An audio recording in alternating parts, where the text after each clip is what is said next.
Well, good evening, Sigma race fans. We are here for the biggest race of the year, the MusicFest Grand Prix, the third running. And we do have another helper in the booth here tonight. Same guy from last race. Go ahead and announce it loud and proud, my buddy. Hey y'all, James here. James is going to be in the call here tonight, and we are in for the Alphabet Soup.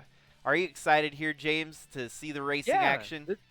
I'm super excited. This should be good. I know we got a lot of strong people deep in the soup thanks to how qualifying shook out. So it should be an exciting race here.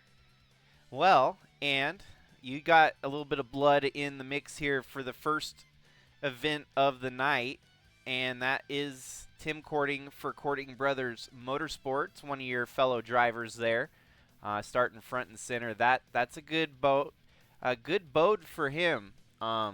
What is your odds over under on us seeing a Cinderella story here tonight? I'd give it good odds. I think with the way the racing will shake out, we got roughly 46 laps for all of these qualifiers here. So I think we could see a Cinderella story of someone coming all the way from this very first and last qualifier here and making it all the way through to the A. Well, we'll go ahead and get through the lineup here tonight in the Group E qualifier here. Tim Courting was on the random draw here tonight, fastest. We kind of randomized the lineup from qualifying, so Tim Courting gets to relish in the big boost here, starting front, right alongside Kaylee Sheets. Then we have Bentley Dean and Derek Hipcam. And go ahead and take it from there for these next four, James. After that, we've got John Brinker and Chasey Plays. I was trying to read the side of that before he switched over. Starting next to him. Behind them, we've got Alex and Vital and Aaron Rapp. Aaron I Rapp. couldn't tell if that said Pap or Rap. He is your 2020 Sigma Cup champion, and it's kind of odd territory for him to be in here. So he's going to have to climb his way up the ladder. An interesting one to race through the field here tonight. We'll see how he does. Behind that, you've got Krista Cower and Alan Chavot, Stephen Miller, and Mark Walker. And then I'll hand it off to James for the back half of the here. These last six drivers, we got Joseph Hayes and Campbell Marsh on that third to last row, followed by Cam Jordan and the 99 of Daniel Paulus Jr. And starting shotgun on the field, we've got Ryan Little and Andrew Moger here. So. And I don't blame you for not knowing all the names, because 110 entries for the MusicFest Grand Prix. There's a lot of these. And not everybody looks the same as they normally do, so it's hard to tell. Right. So. Well, and yeah, some of these drivers may be getting their first career start ever if they can make it through the Alphabet Soup here tonight.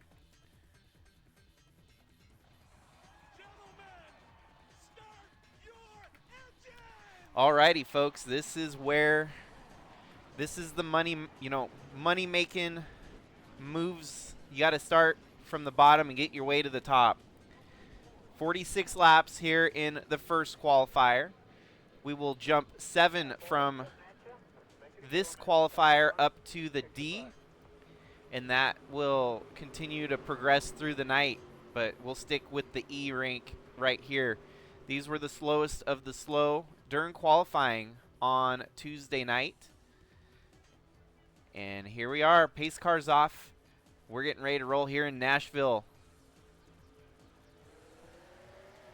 And so with the distance of this, James, we're probably not going to see any pit stops, I'd imagine. I wouldn't think so unless we get a caution. You want to, come down and maybe see if fresh rubber will do you any favors. But with only taking the top 7, correct? Yes, top 7. I can't imagine wanting to take too many risks here. And we'll kind of keep an eye on the bubble spots. As we already know, the top 7 will transfer. It gets a little bit bigger on the amount that continue on from C up to the B. It's going to be 10 drivers. B to the A, it'll be 10 drivers. And then we'll take 13 drivers from the final race here tonight to make the big show on Friday. And so we'll kind of do some highlights too on the back half of the field and gives, some of these drivers that may not make the race a little bit of a spotlight. We're looking right there, the 98. That is Krista Cower. She's had a pretty solid campaign here in 2025 between trucks, bridge to cup, and on the cup side here, she hasn't been able to put it together yet. Here she is fighting with the 93. Man, that was an aggressive move. Now, are you seeing why I picked this track, James? Oh, yeah. Nashville's always good for some chaos. Earlier in the season with the trucks, we had some mechanical failures during the race, so it was, I think we're going to see that too. So kind of the hidden. Well, I mean, we saw some of it in qualifying too. Right. So. Yeah, no, and your fastest guy in qualifying blew an engine, came back out, and still rolled with it to take pole position. So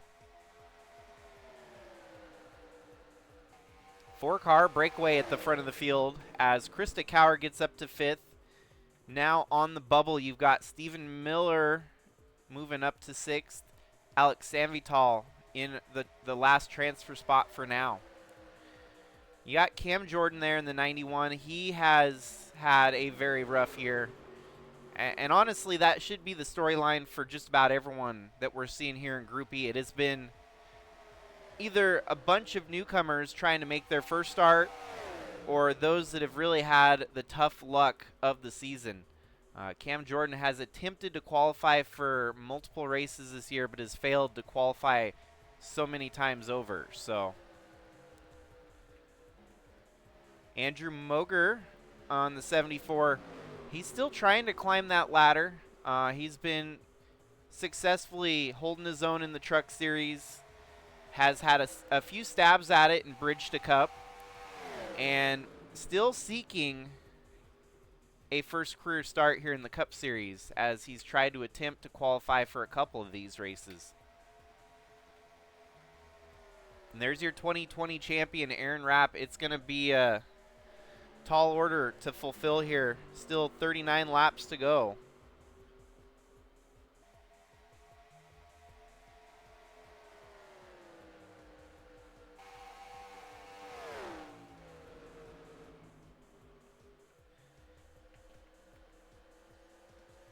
Sanvital went from 7th to 11th pretty quickly there. Starting to wonder if some of the cars are getting a little bit fresher on the long run. And from a driver's perspective, James, it really, these sprint races, it doesn't give you a whole lot of time to get a feel for the car. No, you really don't. You really have to just kind of trust what you've already set up and hope that that's the recipe to get you through. Like, yeah, you're going to have a couple minutes between, like, the races here, between the different letters on the alphabet soup here we got going on. But you kind of got what you got. Good luck. I'm impressed so far with Tim Cording on the run here tonight from pole, and he's driving away with it at the moment. Here's kind of a surprise. We've not seen race in the series. One of the Instagram recruits that joined to try and attempt the race last year never made it, and has not raced in any other Sigma event. So we do have some of those very, very unique situations here tonight where this is the only race that they attempt. And that's how big of an event it is that, some of the not regular Sigma contenders are out there trying their hand. It's like, going to the casino and trying to hit a jackpot. Kaylee Sheets, we've seen her a lot, though, in the ARCA series, and she has been able to secure multiple wins in her 3 years of racing. so far in the Sigma Series. John Brinker, that's another a long-standing veteran over the last 3 years here in the Cup Series. Just some tough breaks has kind of kept him out of contention. He's rolling in the Cadillac here. And I feel like for, Cadillac, it seems like they just haven't got everything put together yet. You kind of have some ideas on what's happening next year with them, don't you?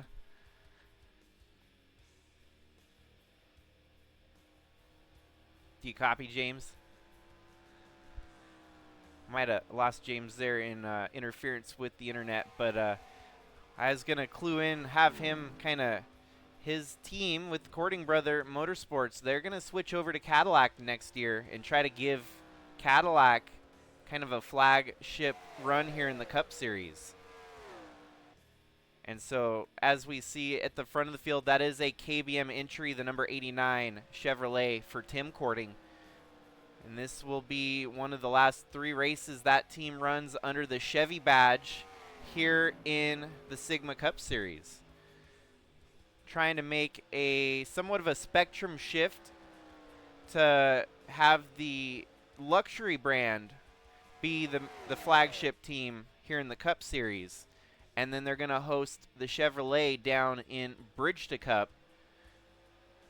Kind of a motion that not every manufacturer's hopping on board with, but Chevy, one of those teams that sees the potential in a switch like that.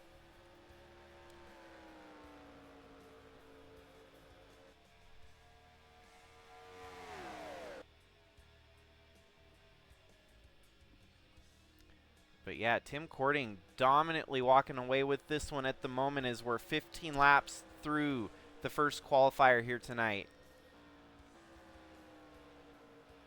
Krista Cower is in a transfer spot. Stephen Miller. Cam Jordan, your last of the transfer spots at the moment. Sorry about that, Jacob. I got pulled away for a second. Oh, no biggie. You didn't miss a whole lot. Pretty much still the top 7 have remained unchanged here. Yeah, this is going to be the toughest part, is climbing the ladder here tonight in the alphabet soup. Yeah, especially once they get single filed out like this, it's going to take a lot to try to pull something out, especially if you're somebody like Andrew Moger in 8th back there. Yeah, you're on the bubble, but you still got a lot to claw away at.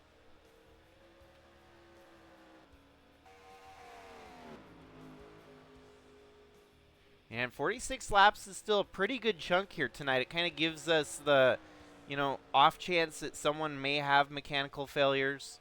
So far, all 18 cars still out there running here since the start of this one. Green flag all the way, no cautions.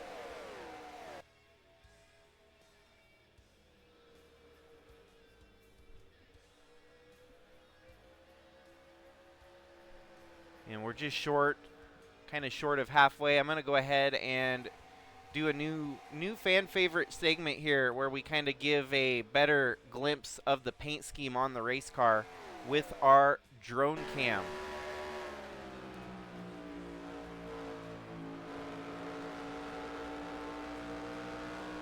And so Tim Cording here tonight, driving the number 89, paying tribute to the late, great Ozzy Osbourne. This was a paint scheme cooked up by Chaz Chadwick. Definitely one of the coolest schemes here in this first qualifier. Yeah, I can't lie. I'm a big fan of it. It's really nice. It's a really good tribute to the late, great Ozzy. And here we have the high voltage AC/DC car. This is one of only, we kind of made an exception here. With AC/DC and Metallica, there's some bands that, 10 people are going to want the AC/DC car. We made it an exception to that rule this year that you can only have 2 different paint schemes of the same band, same group, same artist. So you're going to see this high voltage AC/DC car here in the first qualifier And then Thunderstruck has a paint scheme in the later qualifiers here tonight. So, yeah, it's definitely two AC/DC cars. This one kind of matches the vibe with high voltage. And there we have the Avenged Sevenfold, number 66 of Kaylee Sheets. A good hard rock band featured here on the black and white Chevrolet. And I'll be honest, some of these paints, some of these groups I had no clue of until people in the server started requesting bands that I'd never heard of. So I unfortunately cannot explain the band Vola, but I'm sure some of you maybe watching the stream here tonight may or may not know of the band. We've got the Counting Blue Cars, based on the One Hit Wonder song by Dishwalla, and definitely looks kind of out of the I Spy books from yonder year. Buffalo Springfield number 98 Subaru, that is Krista Cower, one of our rookie contenders this year. Stephen Miller with Frankie Valli in the Four Seasons number 82. And Morgan Wallen, the often controversial country musician of today. Either love him or hate him, but here he is on the number 57 of Ryan Little. Currently Ryan Little on the bubble outside of a transfer spot. Here's Aaron Rapp in the Garth Brooks number 97, your 2020 Sigma Cup champion. Still has a little bit of work to do here tonight. He's gained some spots up to 9th. Andrew Moger with the Done to Death paint scheme. Joseph Hayes with Alan Jackson and the Strayhorns, number 84. Johnny Cash, number 69, the Man in Black, Mark Walker. Alex Sanvital with the Jean-Michel Jarre, number 93. And here we've got the Weird Al Yankovic, number 99. Marilyn Manson, number 49. The Duran Duran, number 92. Campbell Marsh, he was one of the ones that I had on the radar to look out for here tonight. Unfortunately, he's sitting 17th, just second from the dead end of the field. And for Derek Hipcam, this is his first ever experience in a cup car, and unfortunately for him, it's not looking promising. First race out, I mean, there's going to be some, bumps in the road, and this 86 might have to try again next year. Maybe get some other cup starts during the season in 2026 to build up his resume. And then it's like we said earlier. Said in the broadcast on Tuesday. This is a great spot. This is also kind of a great spot to kind of impress some owners who might be looking for some drivers here as we get ready to roll next season. Yeah, no, it is kind of the, scouting grounds right now. Some of these drivers, I mean, even look at Bentley Dean. If the success converts, tonight, we might see him get signed up for a full-time ride somewhere in Sigma next year.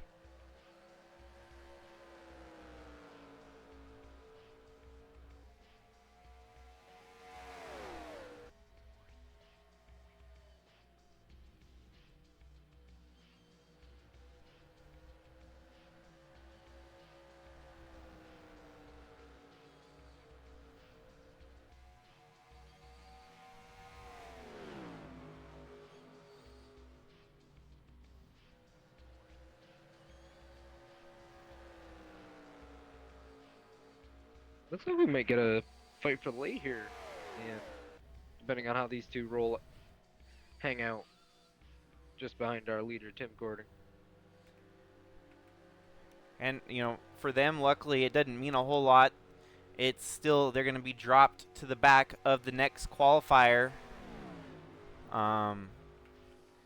But yeah, good, good intel to get these cars figured out for some people, and maybe start building up that playbook for Friday night if they can get all the way through it.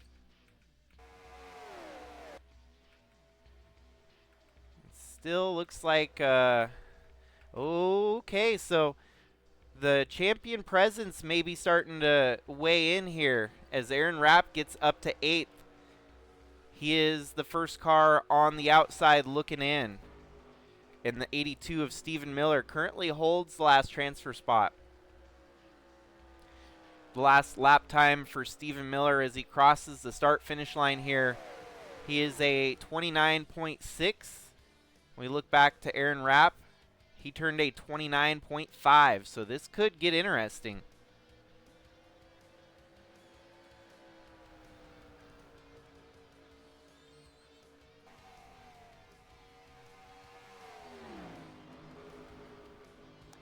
But even then, man, Aaron Rapp could still have a little bit of competition behind him here.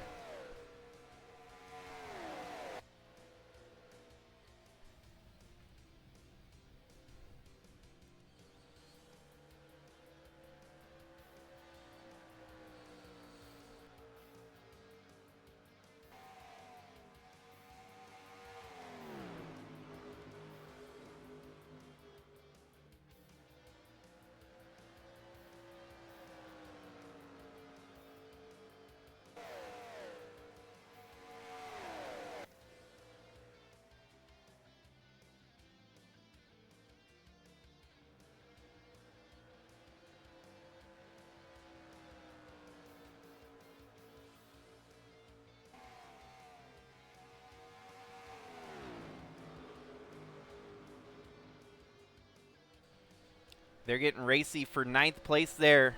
Mark Walker, Ryan Little, and even the 84 of Joseph Hayes joining the party here. Aaron Rapp, his lap times are dropping, and Steve Miller picking them up a little bit here. Top 5, top 6, though, they're kind of walking away with it at the moment as we have 9 laps left to go. Might be a battle for 2nd place as Kaylee Sheets has closed the gap on Bentley Dean. And she takes over 2nd place there.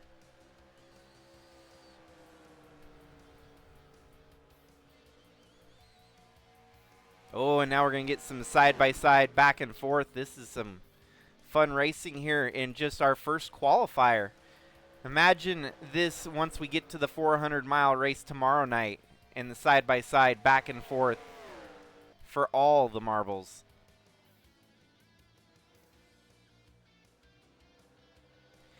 The one driver up front, James, I think that's enjoying this is the 89 there, because the more they race side-by-side, the further he's going to get to drive away with it. Oh, yeah. The more, like you said, the more these two fight, the more he's going to get a chance to just drive away from them. Well, and I think you put it pretty well during qualifying day on Tuesday that they might have just kind of been sleeping on the setup on Tuesday for this 89, because we know what Tim Cording's capable of doing. Past champion in the Truck Series. He's won multiple times here in the Cup Series. And it would just not be right if he was locked out of the big race at the end of the week.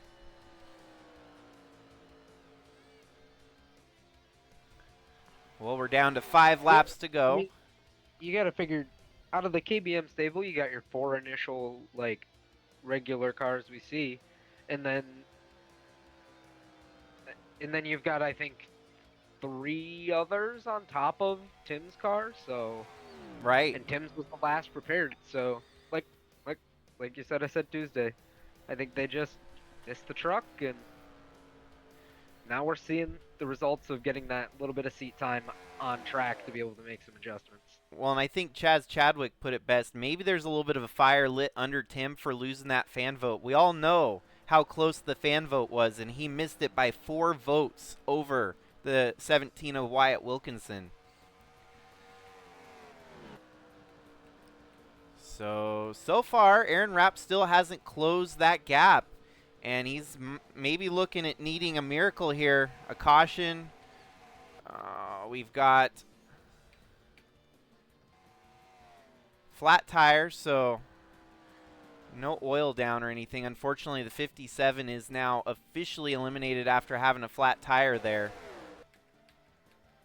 I mean, that could be what Aaron Rapp's hoping for in front of him, with another driver having some form of mistake or mechanical failure. But you got Stephen Miller currently holding on to that last spot.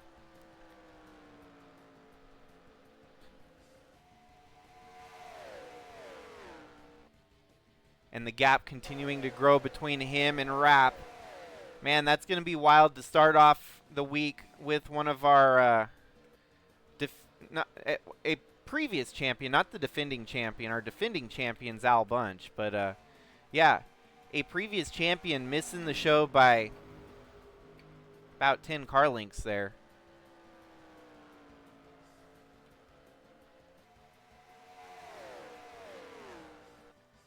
And we will. You never know. We've already seen one issue for a driver already, so we could see more of that type of issue where you get a flat or something. That's it for you. And this track's treacherous on tires. We've seen many flat tires here at Nashville. White flag, one more lap to go. Tim Cording, the man at the front.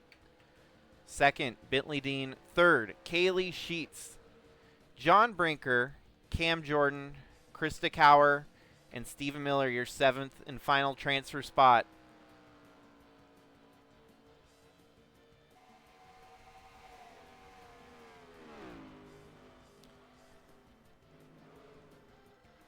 And there you have it, folks.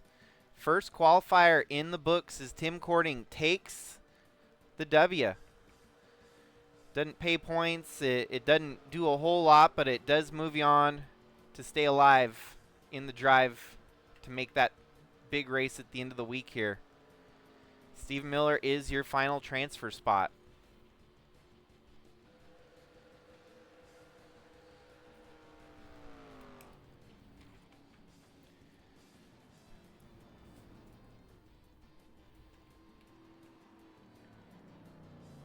And so we will go ahead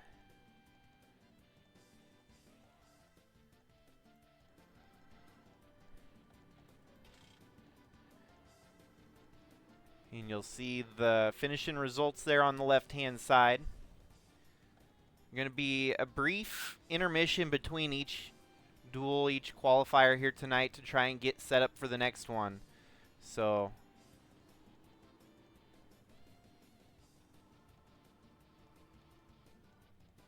this is race number 30, or it's going to be race 40 on the calendar of 42 once we get to Friday night.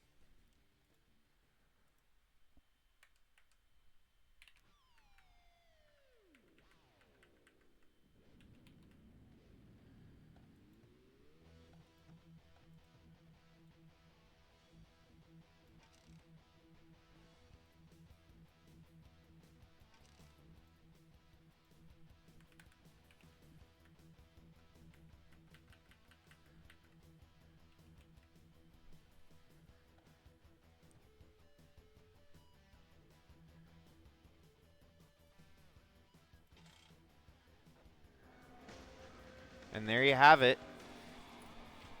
The top 7 transfer here tonight, that being the 89 of Tim Cording, the 61 of Bentley Dean, the 66 Kaylee Sheets, the 52 of John Brinker, 91 of Cam Jordan, 98 of Krista Cower, I thought we ran a different switch for the road race cars.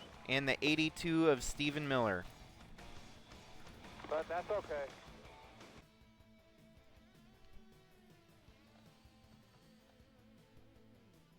So 7 drivers will join the 15 already locked into Group D here. Hold tight as we get the next duel set up.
Alrighty, so we're going to get in another 46 laps here tonight.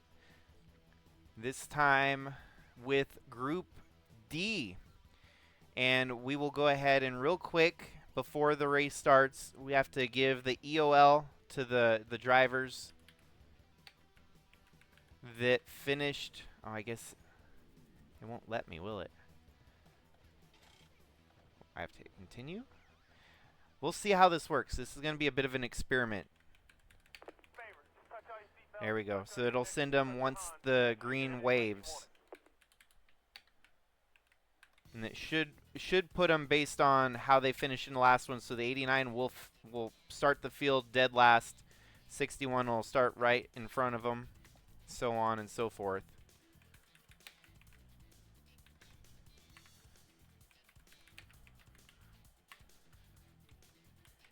And that's going to add some drama, isn't it, James? Absolutely, because now you've got to completely reset what you've already done. Like, you've already come through the field once before. Now you got to do it again. And we know they've got the speed, but you know, when speed matches different speed, we're seeing some drivers now that are fast in this section too. You know, we've got heavy hitters in each qualifier. You're looking right there on the front row. You've got Ralph Oberstadt, who has had a solid campaign in ARCA this past season. Ryan White as well, an ARCA contender that almost won the championship. Snake Plissken kind of stole the show here at the end of the year. He's in the Bandit, Smokey and the Bandit Firebird there, number 48.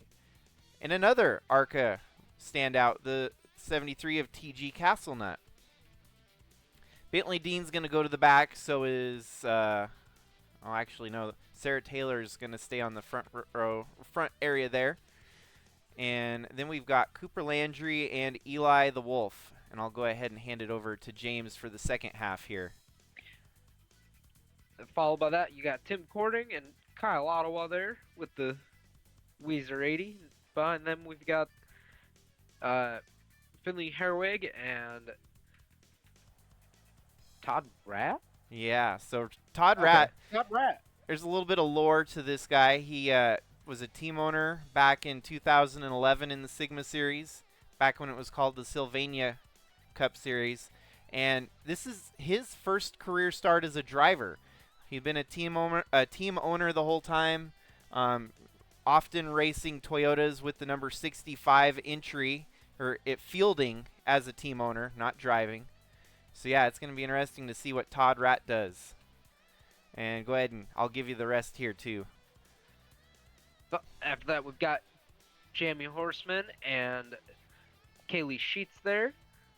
Behind them, we've got Justin Roman and Stephen Miller there. Behind them, we've got Gannon Bird and John Brinker.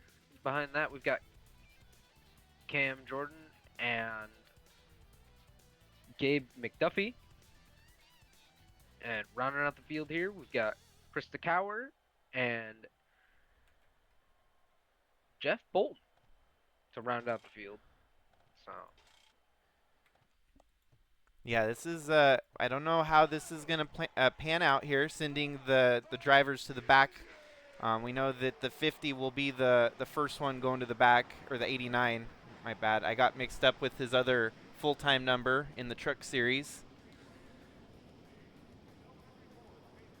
There we go. Yep. Everything kind of going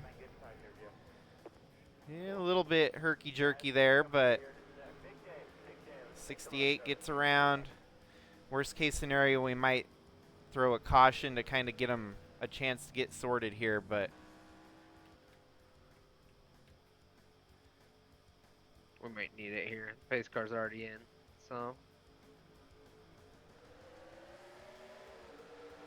Well, we're off and rolling. We'll tweak on that a little bit for next the next qualifier here tonight. It was a test. We'll go ahead and let him run about 5 laps here before throwing the caution. There's no good way to do it. I mean, we're kind of No. We're at the whim here. of It was worth a try to see what would happen. a game that's now 23 years old, basically.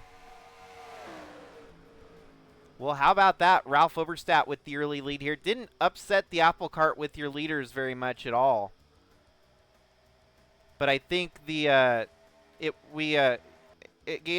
kind of gave us the right lineup here. Most of the people at the back are the ones at the back, and it's making them do a pass-through penalty. That's kind of why I figured making 5 laps go, quick pass-through, stop and go. We'll give them the wave around so they don't have to. Yep, we'll just give those ones the wave around, send them to the back there.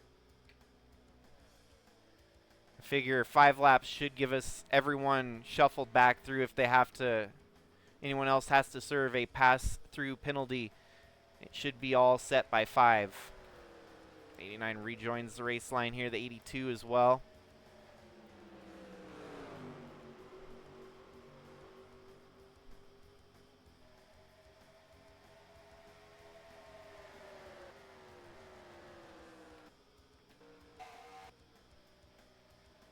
Yeah, Snake Plissken was one of those that I had my eyes on. The fact that he was this deep in qualifying was kind of shocking. And this is the only time we've had Pontiac racing in the field in a cup race. So imagine if he were to make it through the soup and put Pontiac in the field for their first ever Sigma Cup start. That would be wild.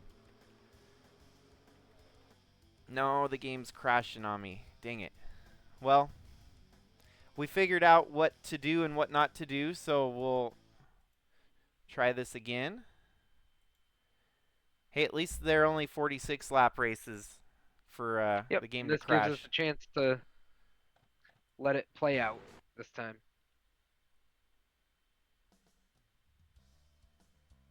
Part of me wishes I would have saved the qualifying order so that I could actually do the save edit.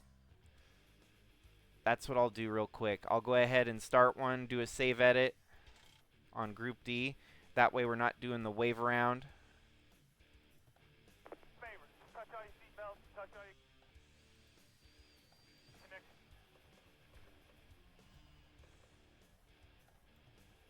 Favors, touch all your seatbelts, touch all your connections, touch your Hans. Just make sure you get everything like you want it.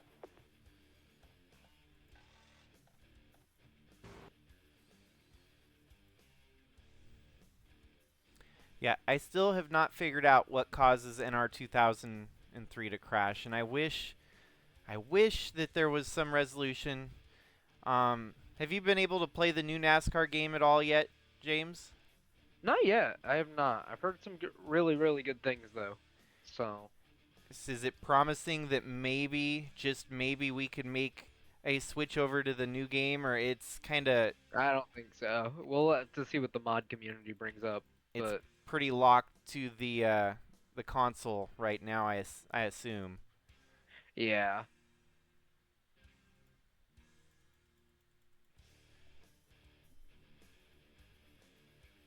Hey, and I think this might actually work better if I close out of the game each time. Maybe then we can kind of resolve any crashes that are going to happen. So Yeah, it'll bite anything that's brewing.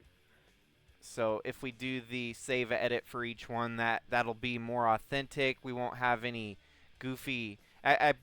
Probably the reason the game kind of crashed on that last run was because we did the end of line, and it made the gears kind of grind. Thinking a little bit overtime on that. So, alrighty, save editor done.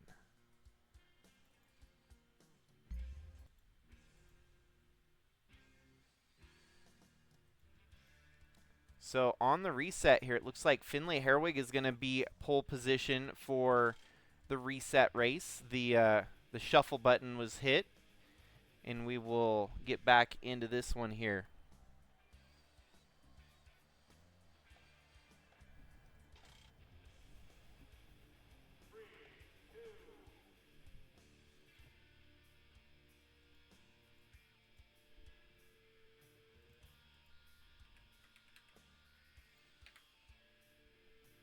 And there we go.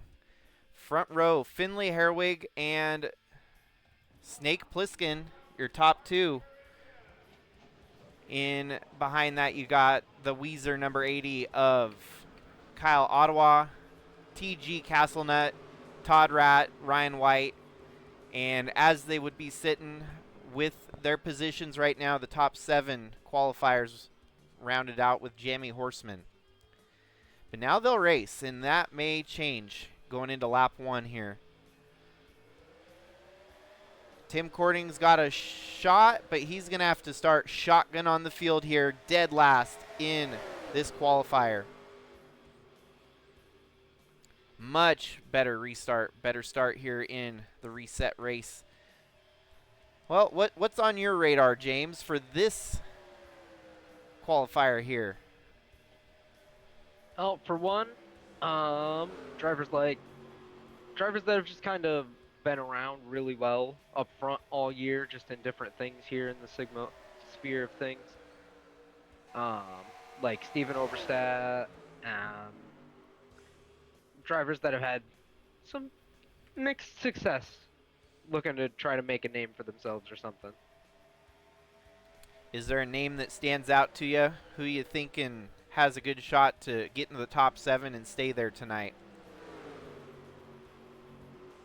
Honestly, hard to say. It seems like a lot of it has to do with how you qualify and how your car is performing. So right now, nobody's really standing out to me as like the all-star here to try to make their way through, but time will tell.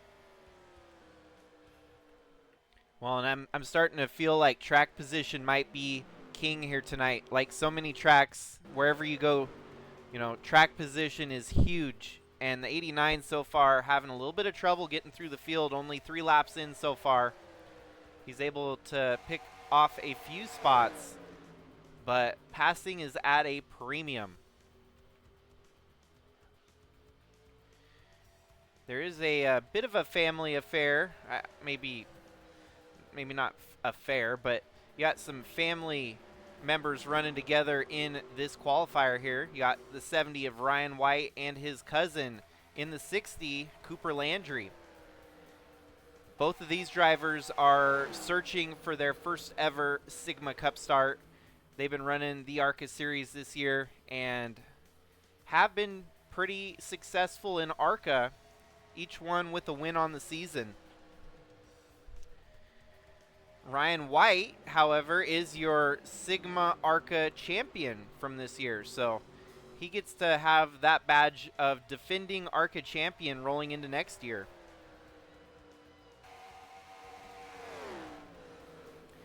And so trying to wear that badge of honor here tonight and seek making his first ever career cup start in one of the biggest races he could imagine. So far, 7th, the last in the transfer spots. And we'll keep an eye on it because there's a lot of ARCA comrades here racing against him. TG Castlenet had a decent season in ARCA, as did Ralph Oberstadt. So this is kind of your ARCA qualifier here with a lot of the ARCA faithfuls running here.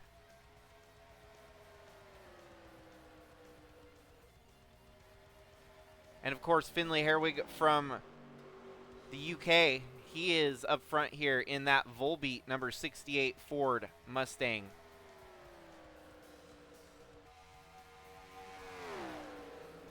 So far tonight, through the first qualifier, no cautions. And I'm risking commentators' jinx to maybe push the odds on that. But so far, clean without anything but green.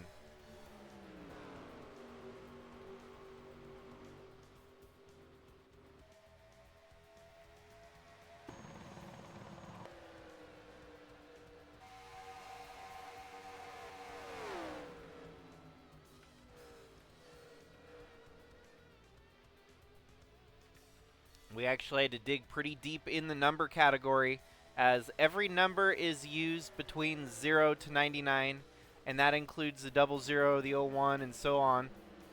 So right there, you're looking at the 777 of Gabe McDuffie.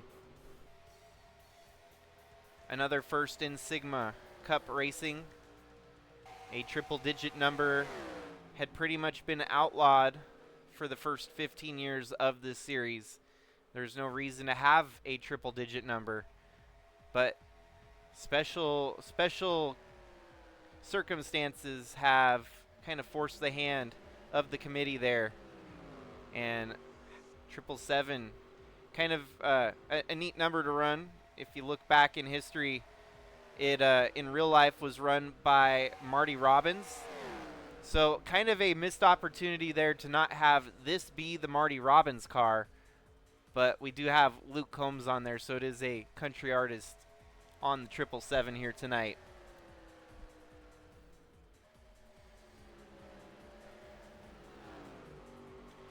Pretty calm at the moment. There is some movement happening here in the top three. Let us bounce to the back here and see how Courting is faring in his venture through the field. Those are three from the last qualifier mired at the back here, as well as the 98 of Krista Cower. 89 of Tim Courting.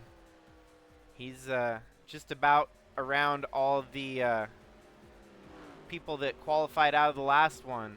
He's got to get around the 61 now. And at 62, that is Justin Roman, your 2013 Sigma Cup champion. Coming back from hiatus, kind of semi-retirement, to jump in the 62 car this week. Kaylee Sheets, she's trying to climb. You know, this is, probably one of the toughest things you can do going through the alphabet soup tonight, and she's trying. She's putting all the marbles into the basket to try and get it done. Up to 15th here. Might need a little bit of help with cautions, chaos, or something to unfold to get back in distance.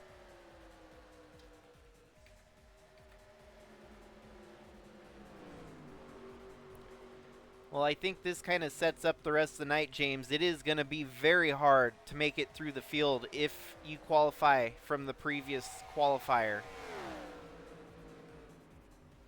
Yeah, it's safe to say that. Yeah. I know we've got a few guys and gals trying to do what they can, but I think qualifying is going to be a big. Where you start is going to be what matters here.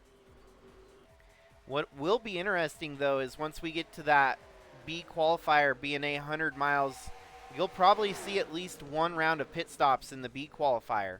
So few of these drivers may just be desperately hoping that they can make to the B qualifier just for that, just for that case, that they can kind of flex their team's power rather than just the driver power. Oh, we've got a fight for the lead. The 80 getting alongside the 68 here. Finley under attack. 63 making a move. That's Todd Ratt. The 60 of Cooper Landry. The 79 of Jamie Horseman. But go ahead and give the lead over to Kyle Ottawa.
Well, Todd Rat up to second. Finley drops back to third.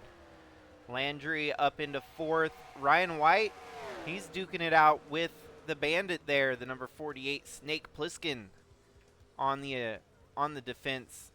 And TG Castlenut makes it up into a transfer spot as Horseman drops out from a transfer spot.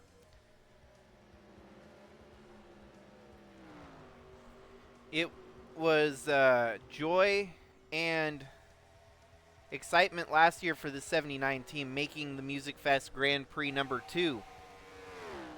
And unfortunately, if he can't make it in here tonight, this would have potentially only been his second career start in the Cup Series. So Jamie still got a lot to learn the ropes here in the Cup Series, but definitely not something to be disappointed in.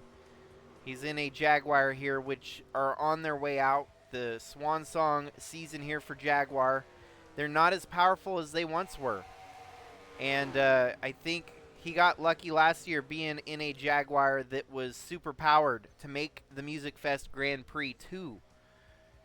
MusicFest Grand Prix 3 might be a little harder though.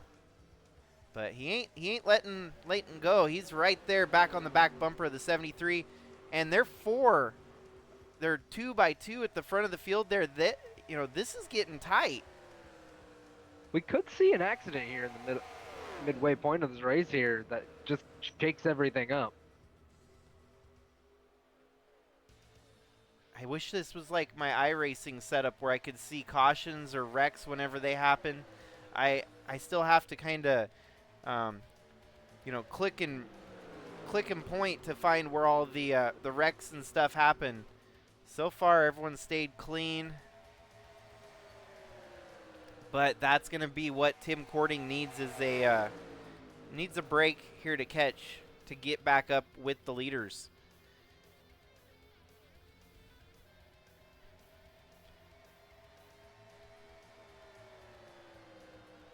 And I think this still the coolest part about the racing that we're seeing here tonight is these are all new drivers. Pretty much like 85% have never made a Cup start. So kudos to those that have showed up, signed up to run in the race here tonight, and they're proving why this is a spectacle to behold. Finley holds the lead right now, gets it back in a tussle at the front of the field where they were 2 by 2, duking it out, getting side by side, and just on the edge of out of control. TG Castlenut under attack here, the 79 trying to get back around him. And now joining the party, you've got the 777 of Gabe McDuffie.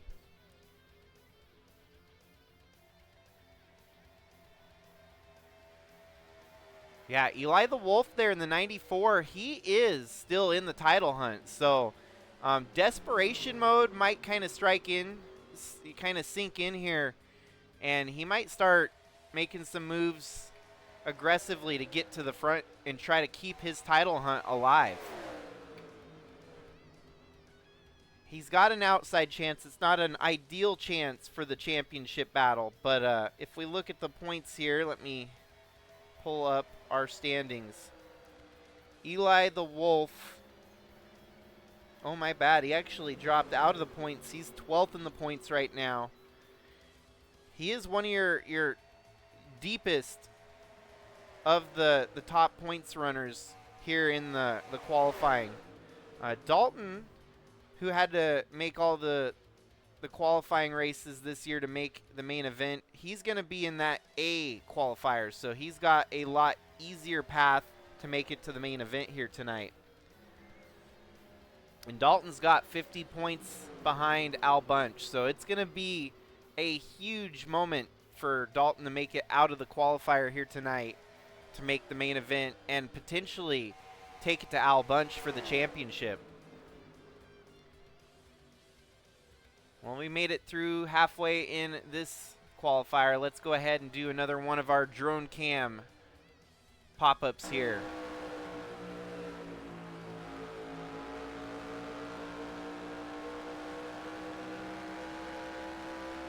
So there you have the 68 Volbeat. Finley Herwig is going to be running full-time in Bridge to Cup next year and will be making some limited starts in the Cup Series as well. Then you got Ryan White, your defending Sigma Arca champion. Todd Ratt, a veteran team owner through the years, driving the Rat round and round, number 63. Cooper Landry with the Stanfields. That is a uncle, the band that Landry and White are featuring here is an uncle to Ryan White, a band that he is a part of. So pretty neat when you can actually run a MusicFest paint scheme based on a family's band that is pretty cool. Then you got the Jerry Reed Eastbound and Down 40-ack Pontiac, the Bandit. Kyle Ottawa in the Weezer number 80. The Killers, based out of Las Vegas, but TG Castlenut, foreigner from Australia, racing here, trying to make the main event here tonight. Currently the last of your transfer spots.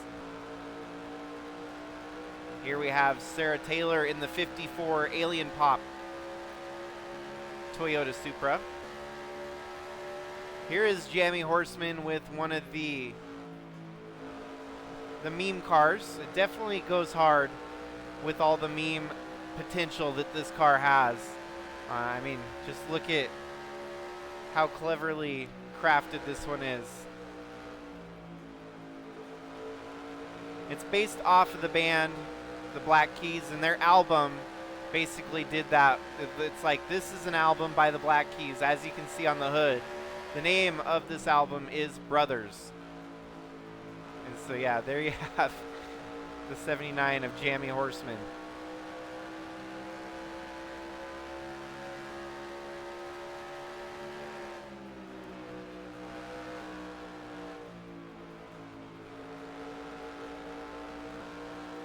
Ralph Oberstadt in the 83 NSYNC Mobile. Eli the Wolf with Rush, the Canadian band. The Cadillac 3 featured on the number 59 Cadillac. Kaylee Sheets has been able to gain up to 13th, but that's not going to be good enough for a transfer. Justin Roman, a prior champion in the series, driving the Five Finger Death Punch number 62. This might be the end of the road for him here tonight. Jeff Bolton in the 58 Pink Floyd Dark Side of the Moon Ford Mustang. Tim Cording, or otherwise known as the Timidator, in the Ozzy Osbourne livery here again. Luke Combs in the 777 of Gabe McDuffie. Bentley Dean with the AC/DC High Voltage number 61. Cam Jordan, Krista Cower, Stephen Miller, and John Brinker. So it is pretty crazy when you see the variation. The qualifying, maybe the qualifying actually did set up the faster cars in a pretty linear fashion here, because a lot of the guys that are running up front here are beating those that came out of the last qualifier. The Cinderella story is going to more than likely come to an end here unless we have something wild and crazy happen in these final 8 laps.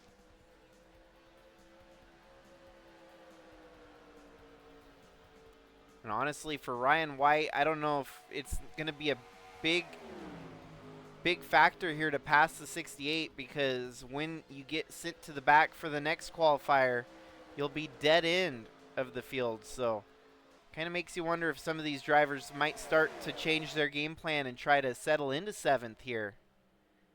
Just like that, what was I saying? Ryan White kind of gave up that spot to Todd Ratt. I think he's thinking the long game here now, trying to prep for the next qualifier. You want to be careful and not risk it for the biscuit.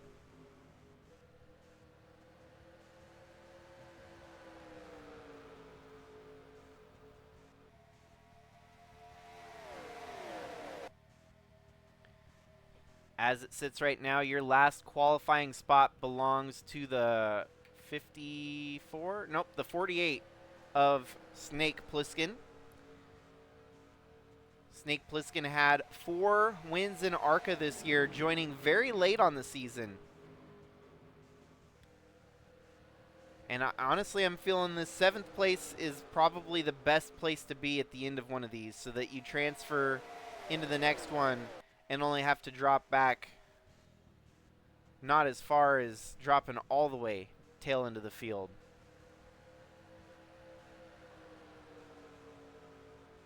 Well, there you go. The 80 drops out of it now, and the 54 makes a move on in. Racing getting a little bit chaotic here in the bubble spot.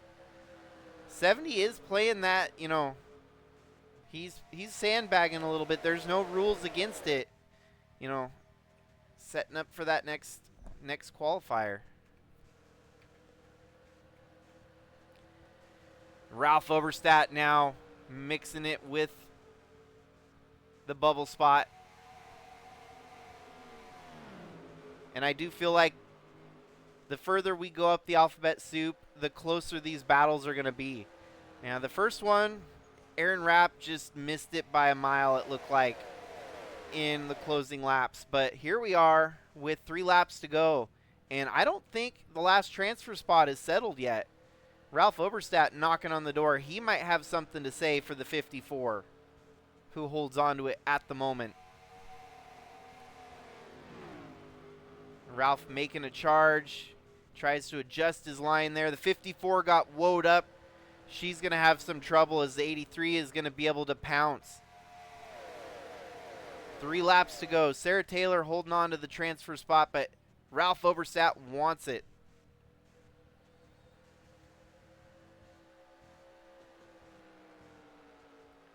Don't mind the ticker. It says white flag, but we're not quite at the white flag.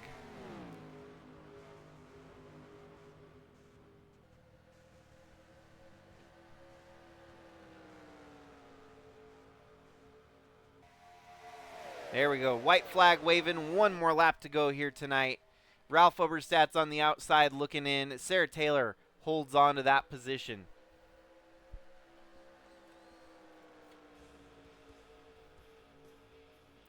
Meanwhile, the 68's under attack here. Ryan White kind of changed the game plan on the dime here, and instead of settling for 5th, he's going to jump to the front and take the qualifier win here, meaning he's going to get relegated to 22nd in the next qualifier. Maybe he's up for the challenge. Takes it away from Finley there at the end. TG Castlenut, Todd Ratt, Cooper Landry, Snake Plissken, and Sarah Taylor, the last of your transfers here in Group D.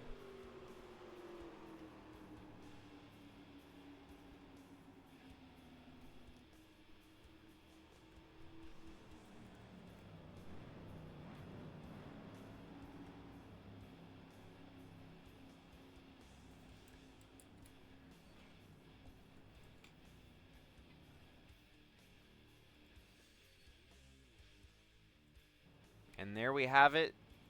Their finishing results on the left hand there. Unfortunately for Tim Cording, the best he could muster was 16th. Kaylee Sheets, she was only able to get back up to 14th there by the end. So their nights have come to an end. The fork in the crossroad has led to a dead end for those drivers who didn't finish in the top 7 here tonight.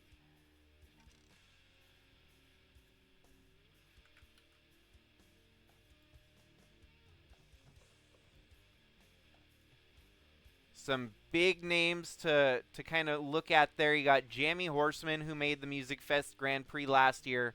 He is out for the count. Eli the Wolf, as mentioned, he'd been a contender this year for the championship, but he's missed some key races this year. This knocks him out, and he's already out of contention for the title, but might lose some more spots in the point standings, as this week will be 4 times the points for these drivers duking it out for the MusicFest Grand Prix. Also missing the field, Justin Roman, the 2013 Sigma Cup champion. And the rest pretty much were your qualifiers from the E group dropped in the back there.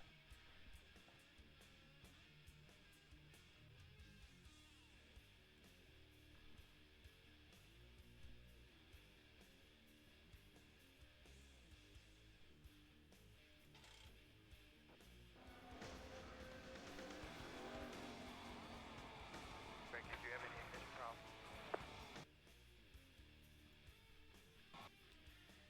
Alrighty, we'll go ahead and get set up for Group C. C will be another 46 lap event.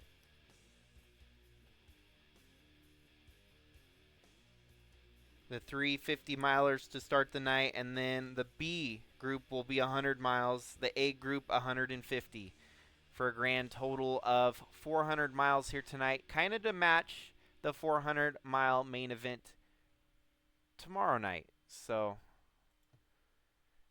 no one is going to match the 400 miles tomorrow tonight because none of the Group E made it through to Group D. Well, they didn't make it through to Group C, that is.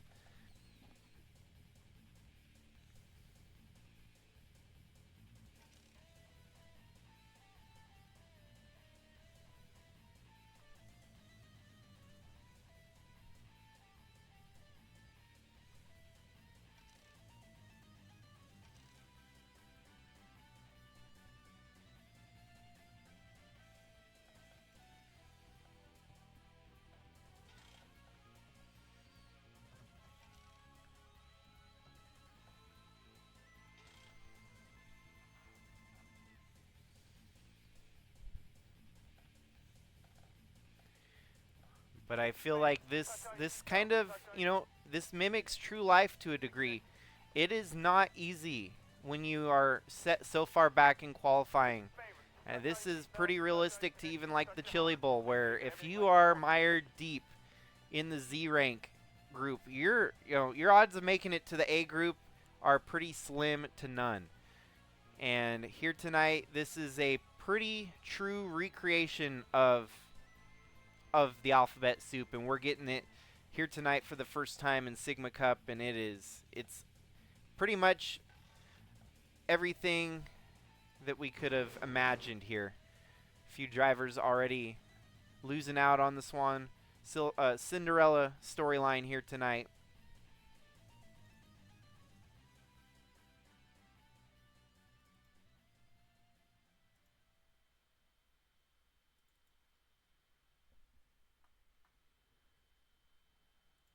So Ryan White is going to start 22nd. Finley Herwig is going to start 21st.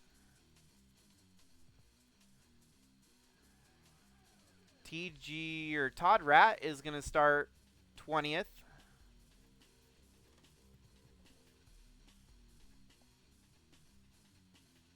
And then TG Castlenut will start 19th.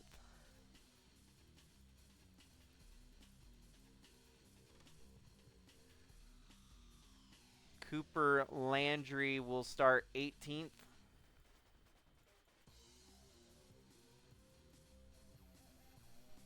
Snake Pliskin starting 17th.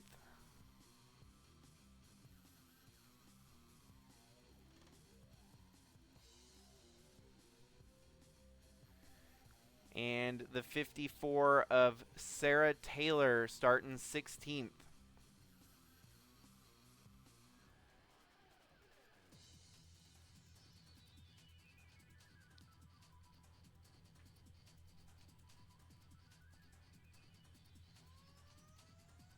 James had to step away here briefly, so we'll hear back from him in a little while.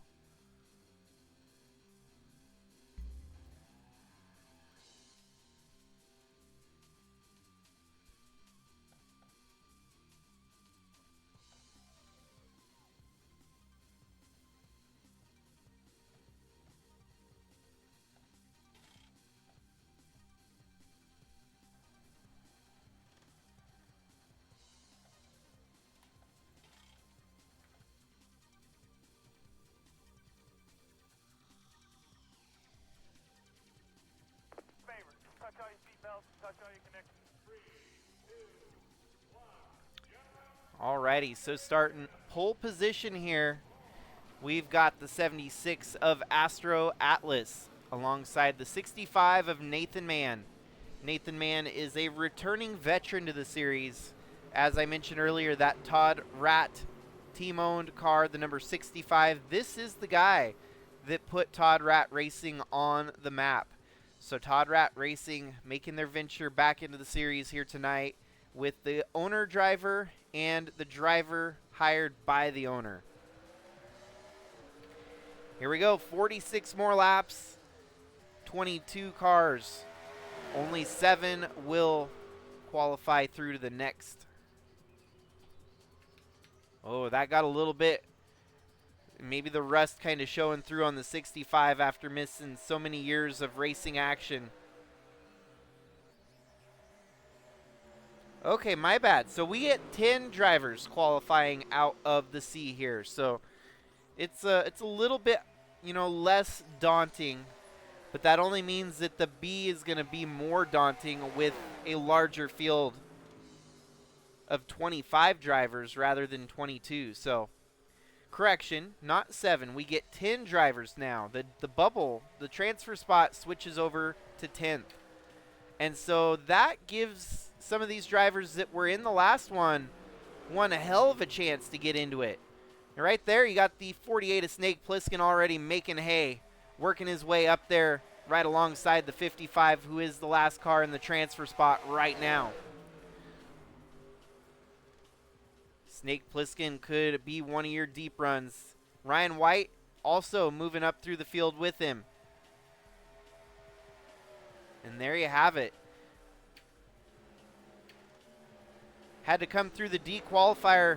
Doesn't matter. You're already on the move to get into a transfer spot here in the C qualifier.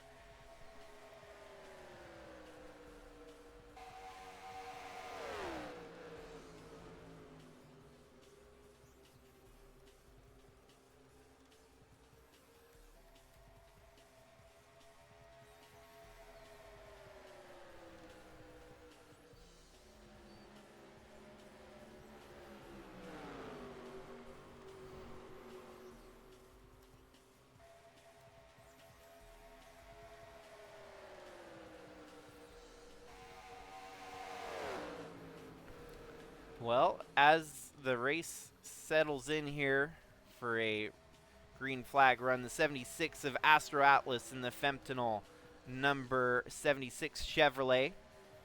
75, that is one of the other cousins to Ryan White, Reese Landry.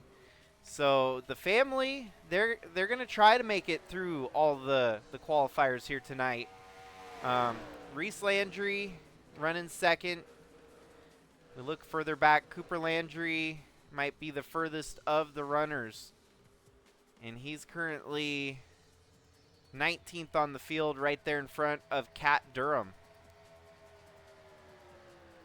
Wow, Jack Ross, this is a kind of a wild entry here. Seeing Jack Ross in the qualifiers, who's been a regular in the Cup Series for the last couple years here. He's running 21st. Adam Starr running 22nd. Finley not getting the feel for the car here in this qualifier. TG Castlenut making a move, trying to get up another spot there into 14th. Nelson Chacon in the number 3 Chevrolet for Calvin Steele Racing. Oh, and Ryan White putting it to Snake Plissken as they swap positions for the transfer spot. Jordan Walker ahead of Ryan White there. Jeffrey Gerald. And then Ant Meeperson.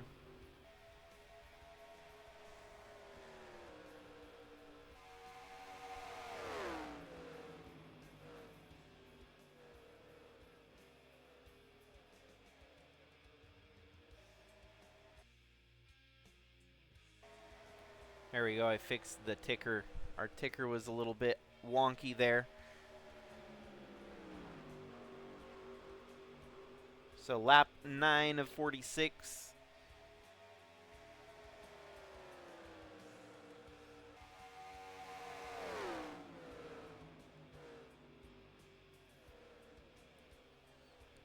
Man, we have been caution free here tonight so far, so the racing has been top notch so far. It seems like the aggression level, it gets ramped up a little bit more and a little bit more from each qualifier that we're making it through here tonight. You can kind of see the aggression for the transfer spot in this one as well.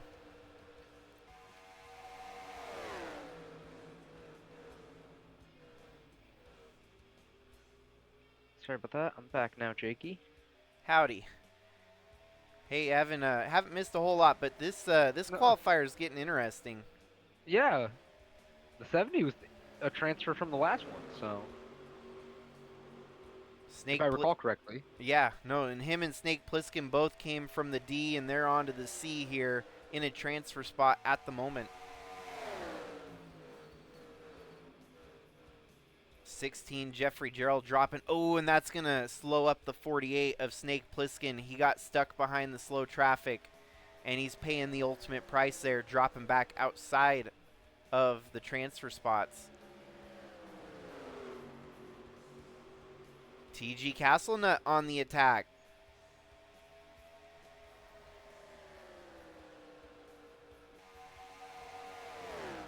I'm still kind of anticipating a caution some point here tonight.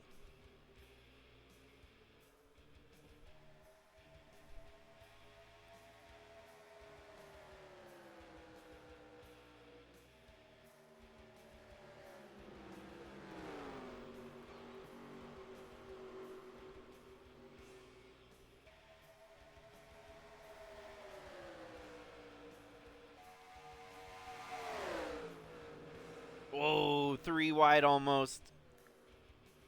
Cooler heads prevailed. Ryan White must have a hot rod underneath him. That 70, he bolted to the front in the D qualifier and now making moves in the C just like he did in the last one.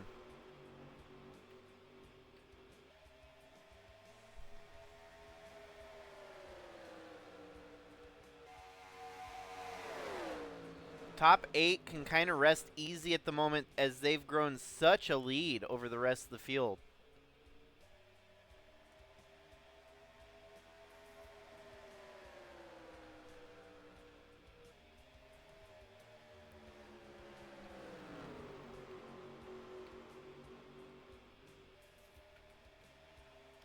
TG Castlenut in 10th, but under attack. The 48 wants it back.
Well, some people might kind of lament the racing product that we have on track here, that, you know, follow the leader kind of, but that, you know, it's still racing. I mean, look right here. We're getting a battle for the lead between the 96 and the 76.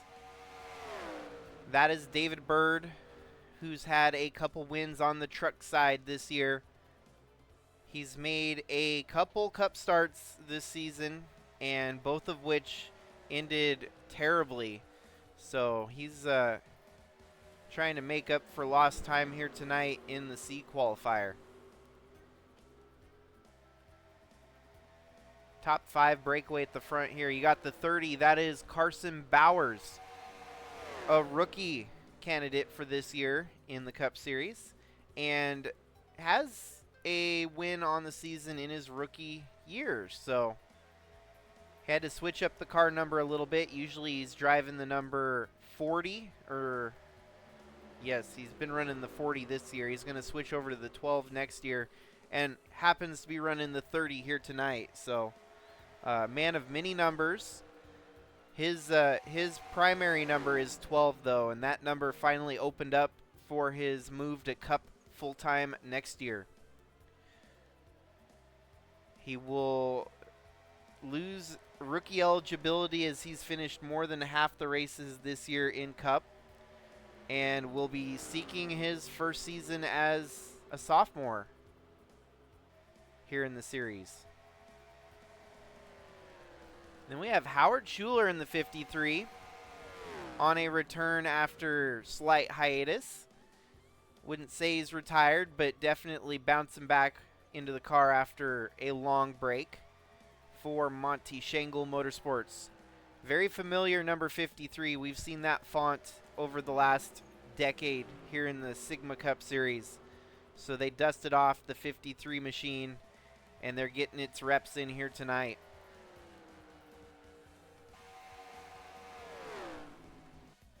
I'd say it's serving them pretty well, too.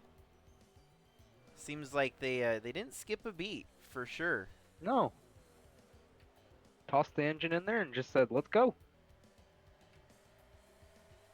Now things getting settled for the transfer spot a little bit here as they've broke away from the remainder of the field.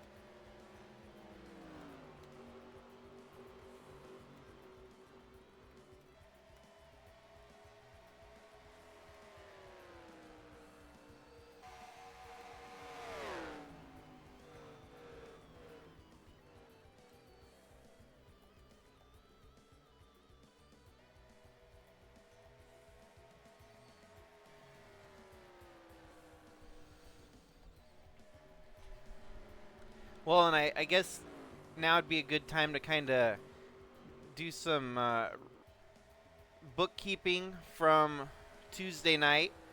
Unfortunately, with the game, we are not able to edit fields larger than 43. And so the quote-unquote qualifying session from Tuesday night for the chartered drivers is now classified as an official practice session. So we will have a lineup figured out, but it's going to be kind of randomized like this, and the 13 drivers that make it through the A qualifier here tonight will start at the back, just like they did here climbing up the ladder. And that's probably the fairest way to do it, right, James? Yeah, honestly, in my opinion, I feel like that's really the best way to do it. And you're going to see, maybe the off chance that Al Bunch gets a bad start in qualifying. So we don't know until race day. The point situation is going to be of huge topic come Friday. And for sure, it's awesome that we're going to have, a championship battle on the line during one of the biggest races in Sigma this year. Yeah, especially with how tight they are in the top 6 there. Right. Yeah, there's still 5, maybe 6, depending on the double, triple, quadruple point situation. It could be about 6 people still alive for the championship here, rolling into Friday night. And as we're about halfway through this qualifier, let us do another drone cam call up here.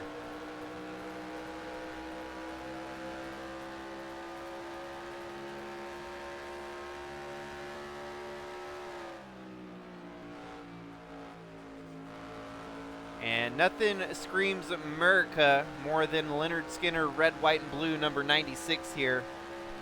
David Bird, how fitting, driving the Free Bird inspired number 96.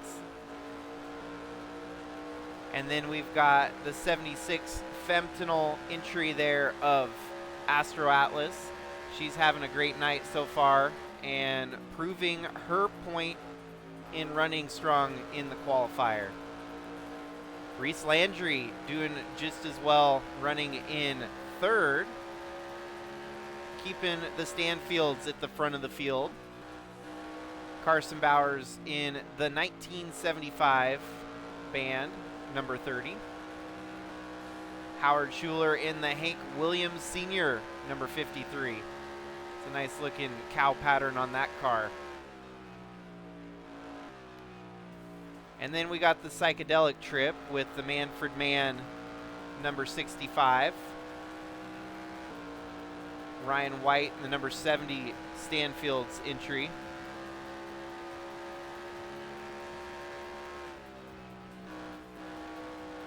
So he's climbing from one qualifier to the next with this run. So is Nate Pliskin. TG Castlenut. But there we got Santi Messi, who started here in the C. I just kind of skimmed over, though. We do know these paint schemes, though. These were in the last qualifiers, so kind of skipped over them rightfully. We got Prince Royce in the number 55 for Santi Messi. Here we go, Cooper Landry, the family trio trying to get into the main event, making it to the B if they can get together here. Man, what a storyline that could be. If Reese Landry, Cooper Landry, and Ryan White could all make it into the B qualifier here tonight, that would be special. He got by Santi Messi to take that transfer spot, and probably at about the right time as we're down to 12 laps left in this one. Sarah Taylor just on the outside looking in after making it through the D. Todd Ratt also on the outside looking in, making it through the D. Jordan Walker was up there at one point featuring Prince on his number 10 machine. Not looking like he's going to make it through. Jeffrey Gerald, the Canadian in the series, featuring Canadian-based artist Gordon Lightfoot on the number 16 LFG Motorsports Honda. Here we have Chapel Rowan, Pink Pony Club, 06. Man, I really kind of let people have reign over their paint schemes this year, and it's definitely made for some interesting paints that I never thought I'd put together. But here we are, the 06 Pink Pony Club. I don't know if you can get much more unique than that. Here we have the Billy Joel Subaru of Adam Star. Looks kind of like a retro throwback scheme. The Minute Work number 13 featuring on our Australian drivers entry here. Land Down Under just smiled and gave me a Vegemite sandwich. Jack Ross, unfortunately, he's going to be on the outside looking in the 00 Journey entry. Gets a little bit of a spotlight here, but unfortunately not much further for him. Nelson Chacon in the Chris Stapleton, number 3 Chevrolet for Calvin Steele Racing. Not a great day for that team. They're still trying to get things figured out in the 3 camp. There we have Justin Daytu featuring Santana on his Dodge. I like that. That's a cool Santana scheme. And it looks like we've that. had a retirement. Oh, Finley Herwig unfortunately had a gearbox failure.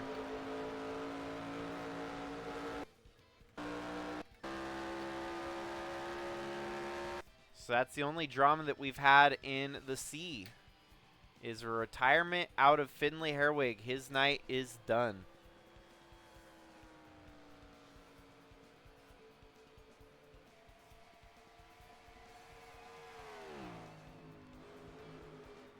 Man, this is going to be so cool for Reese Landry, Cooper Landry, and the Stanfields. Oh, man. Yeah, look at that. They're all three in a transfer spot right now. But the 60 might have to hold off a hard charging Sarah Taylor here with just 5 laps to go.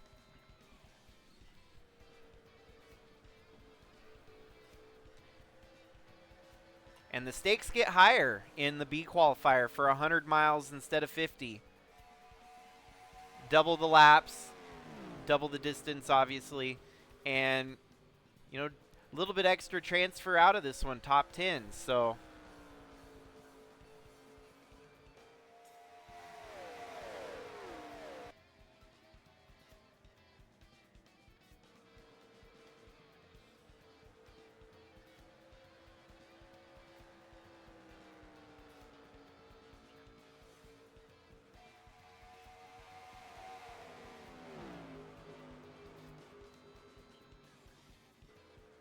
No, we've had some really good racing here tonight. I know the pack's been kind of spread out a little bit, but I feel like the racing we've seen has been pretty good. for sure, yeah. I mean, it's going to set up for a strategy race when we get to Friday night. I think the money's going to be made on pit road, and that to me sometimes is more exciting than a race with 20 lead changes. Look at that, 54 of Sarah Taylor making it interesting here. The 60 had to defend. We're down to 3 laps to go. Sarah Taylor is not going to go down lightly here.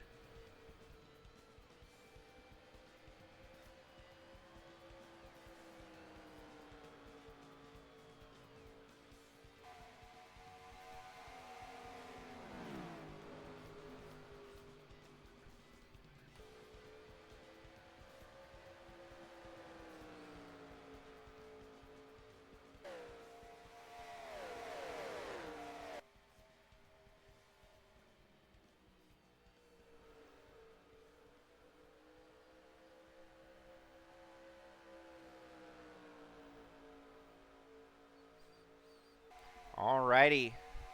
Well, this one we're actually seeing some residual from the last qualifier carryover.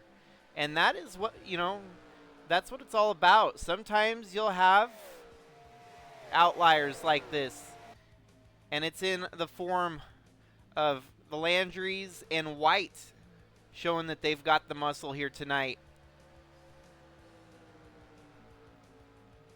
Here we go. 1/2 lap left to go. The 54 is going to have one more shot, but I don't think she's going to be able to seal the deal.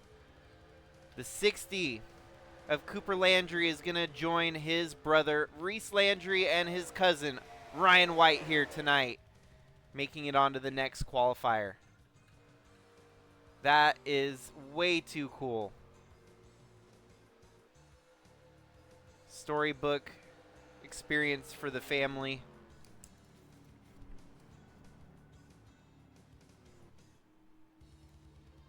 But of course, they're going to have to work their way through in the next qualifier, just as they did here in this one. Nothing is a cakewalk here in tonight's qualifiers.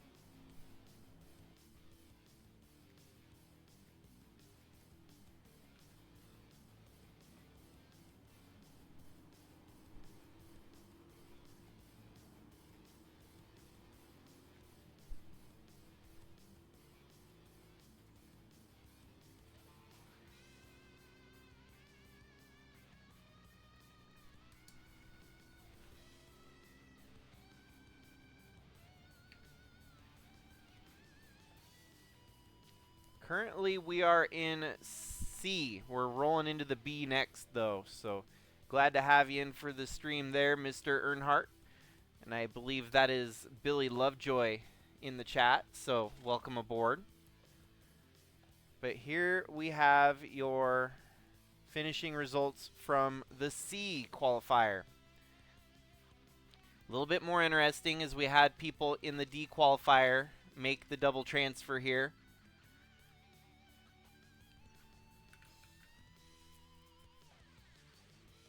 Heartbreak for Finley Herwig, who made it through the D and unfortunately falls out of this one with a mechanical failure. Gearbox out.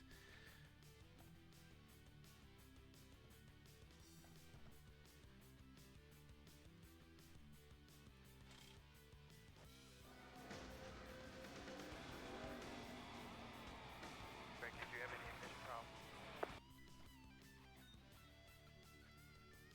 I believe we go up in transfer positions when we go to the B, correct? So this one we went up with the C to 10, and yes, we'll still stay at 10 for the B as well.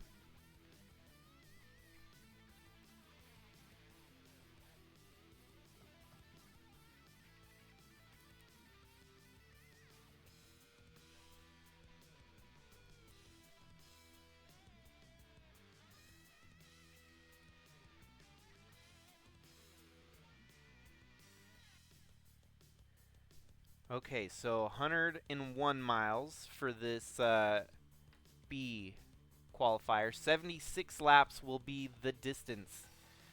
25 cars now make up Group B. As joining them, it will be the 96 of David Bird, the 75 of Reese Landry, the 76 of Astro Atlas, the 30 of Carson Bowers,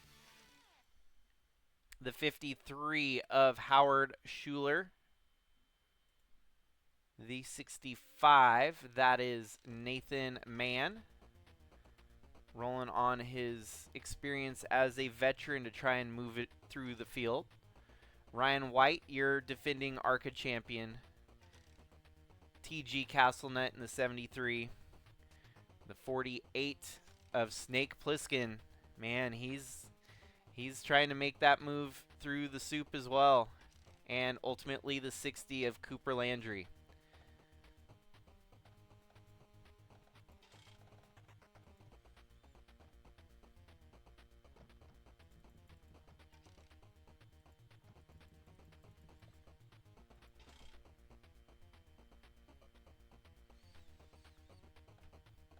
Yeah, for real. Rest in peace on that one, Finley. Had a good car, unfortunately mechanical failure to out, so. And we'll go ahead and get the lineup set for this next one. Requires a little bit of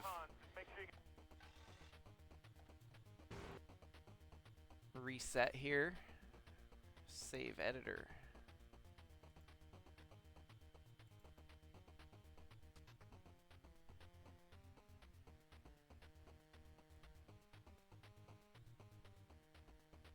That's interesting. We're going to see Adam Levine in this qualifier.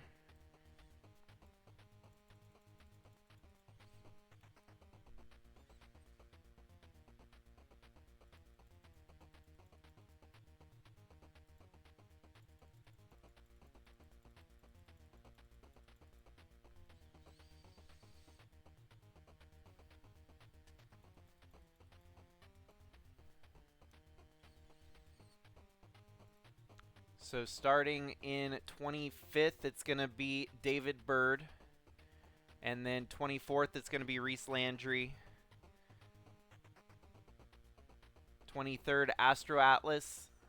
22nd, Carson Bowers. 21st, Howard Schuler.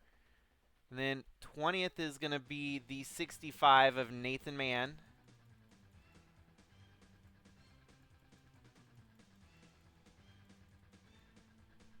19th, you'll be seeing Ryan White.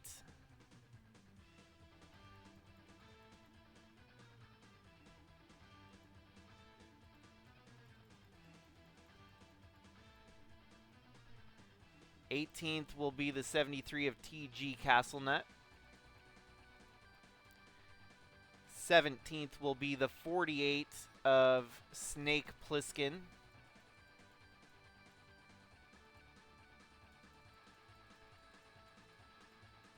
And 16th, that is the 60 of Cooper Landry. He is very fortunate that he's going to be starting 16th and only have to gain 5 spots to make up that transfer. But 76 laps for this qualifier. You're going to see at least one round of pit stops here, and that could change the entire complexion of the qualifier.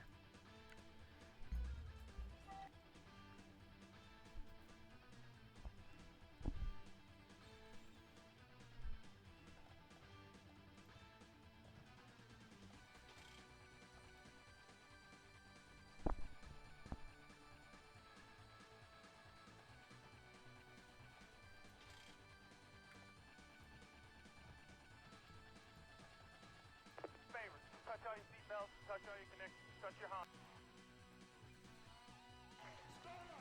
Alrighty. Rolling right into the action here. Front and center, you got the 40 of Jun Sanu. Multiple winner here in the Sigma Cup Series in the past 15 years. He's got an unknown in the 05 of Cannon Gage, who's never started a Cup race before. Then you've got the 19 of Luis Rodriguez, the 47 of Matthew Hubert, the 03 of Bailey Parker, the 4 of Borat Sagdiev. Adam Levine starting top 10 here. Vivian Valentine also in the top 10. Craig Popkris, Trevor Vaden, Sebastian Galloway Jr., Trevor Vaden, Roach, and the rest of those that pretty much qualified through the last qualifier, other than the 08 of Shy Turtle and the 02 of Jamie McMurphy.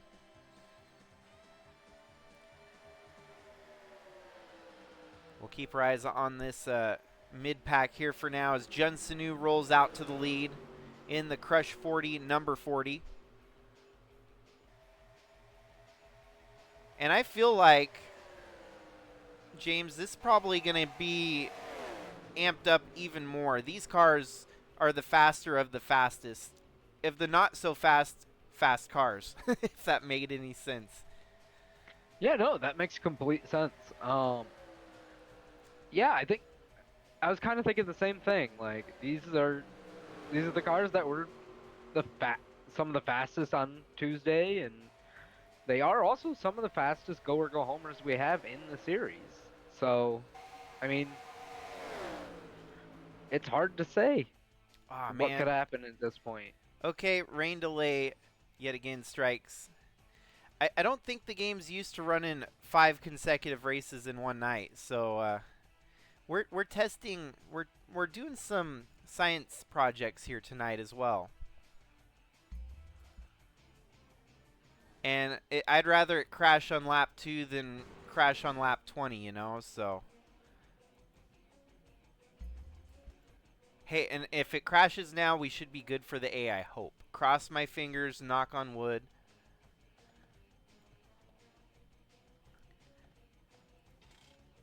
So this is obviously extra information that's irrelevant to everyone else that's watching. But if you look when I start this up and you'll see the screen, the ticker's going to be messed up again. Every time it crashes, it resets the ticker up for whatever reason, and I have to do a switch. So, yeah, if you look, the ticker might be okay for now. Give it till the pace car starts rolling, and then I think I'm going to have to switch it.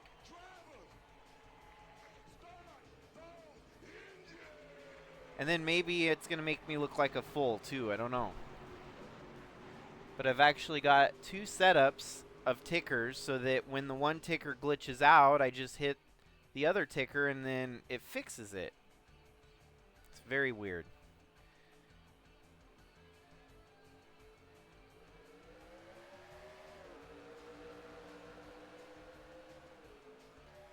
Here we go. B main, 100-mile distance, 25 cars.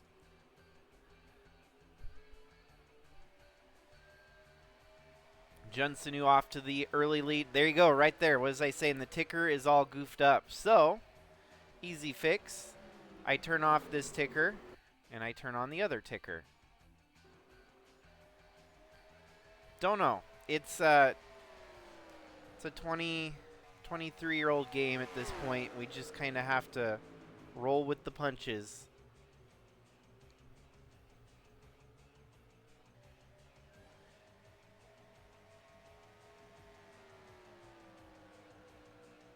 There you go. It resets. The current leader is Jun Sanu. Yeah, heavily modded 23-year-old game. Oh, we have a caution. Whoa, we have a caution for the first time tonight.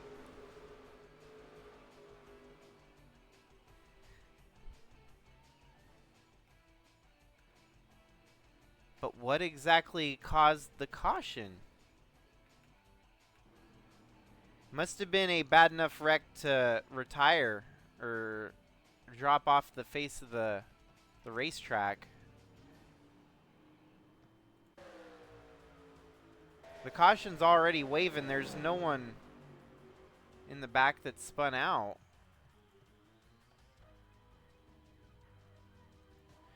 Okay, so it's a debris caution, I bet. Which we do get those in NR 2003 from time to time.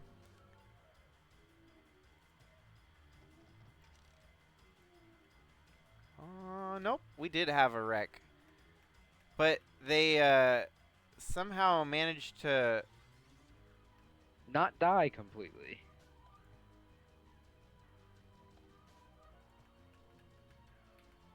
There we go. So from 6th place, that is the 46 of Craig Popgris. Him and Cannon Gage get into it. Pair of rookies that don't have a whole lot of experience here on the Cup side of things. And that's probably one of the most anticlimactic cautions that I've seen in a while. You know, everyone continues on like nothing happened. Soft caution. Hey, that's how I would describe it too. Soft caution. Well, it kind of gives us... Oh, shoot. We're going to start single file for this one, but the next one we will be double file for any extra cautions. Heck, while we're at it, I'm going to go ahead and enable green-white checkers just in case we need it. Already 4 laps complete, so that ain't going to goof up the Better Cautions mod. We'll do it a little bit differently under caution here. We're going to do our drone cam. Not under full speed action, but we'll still get a good shot of each car. Coming from the land of sun in Japan, Jun Sanu, guitarist for the band Crush 40.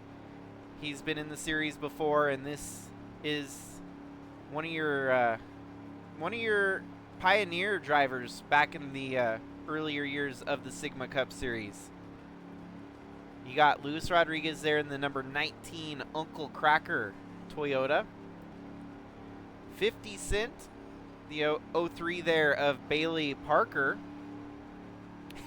And man, what a story this one is. Adam Levine in the number 5, Maroon 5. He is your 2013 Sigma Cup Daytona 500 winner. Yes, I know that is a mouthful. But yeah, he snuck one out at Daytona. One of the first races that we ran the Daytona at a full 500-mile distance. And Adam Levine came out on top, avoiding all the crashes and chaos. And yet, really, that's the only win that stuck to his name. He didn't really show up after that. So, kind of a Trevor Bayne of the Sigma Cup Series here in Adam Levine. Here we got Sebastian Galloway Jr. Roach on the Queen Dodge Challenger there. Trevor Vaden in the Upchurch number 8. Jamie McMurphy in the Powerman 5000 ride here tonight. Cannon Gage with the Uno Miles 05. The Proclaimers. I'm going to be 500 miles. Would walk 500 more. It's we're only a 400-mile main event tomorrow night, but still probably one of the coolest ideas for a paint scheme there. Matthew Huber in the My Chemical Romance. Bloodhound Gang on Borat Sagdiev. Meshuggah on the Zero of Vivian Valentine. the Stanfields. Ryan White wants to run the gambit here from the the D qualifier. Shy Turtle in the 08. Dave Steele Jr., the Beastie Boys. Howard Schuler again. Snake Plissken again. David Bird.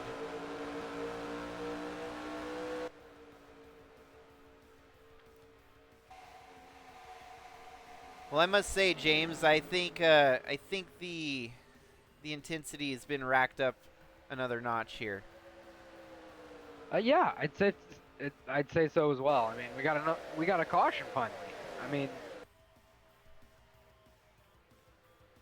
dude, this 70 is on a mission here tonight. I have not seen him go slow. He is on the fast pedal through each qualifier that he's made it tonight. Man on a mission, the defending ARCA champion. That would be accolades in its own for the ARCA champion to prove his worth in the Cup Series.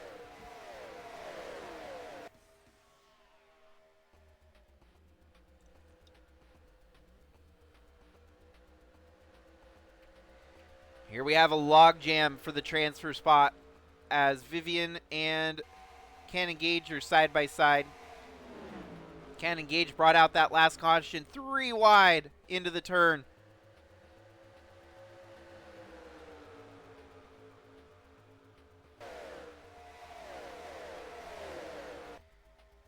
Yeah, I don't want to jinx anything, but man, if Ryan White looks like this tonight and he can somehow make it through to the main event tomorrow, that 05 is looking dangerous, folks. Oh, and they're wrecking again. No way. Oh, Snake Plissken got in. Well, now we're going to get a non-caution after all the... We're not going to have a chance to pause the racing action with a caution there because they're still trying to wreck, it feels like.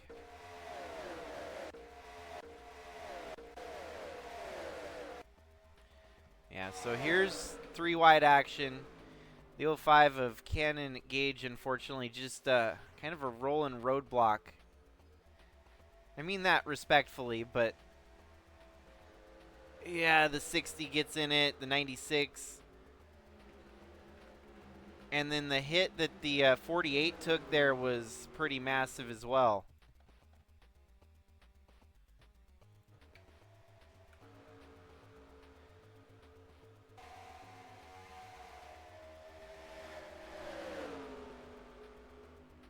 So very, very close to getting our second caution there, but not.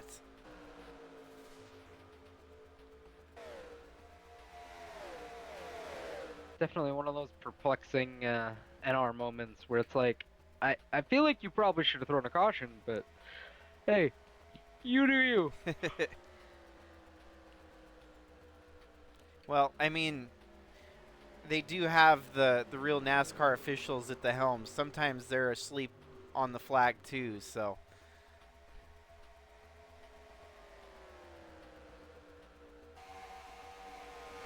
But yeah, this B qualifier has been pretty much the highlight reel of tonight so far.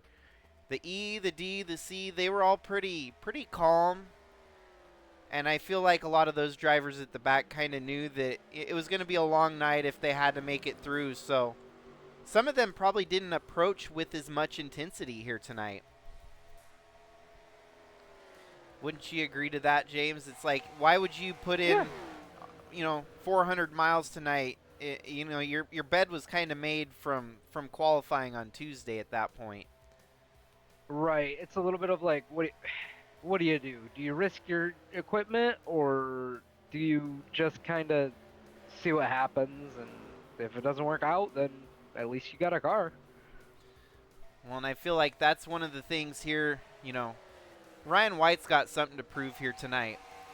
After eking out the championship in a very international, battle for the championship in ARCA this year, we had Finley Herwig from the UK. We had a Canadian, which obviously the Canadian was Ryan White. we had Australian and Jonah Burridge. And Santi Messi was still in the mix, so we had an American. So we had four different countries represented in the ARCA Championship, and ultimately it was Ryan White that took the cake there at the end of the year. So I feel like Ryan White here tonight, he's racing with a little bit more intensity than most of them.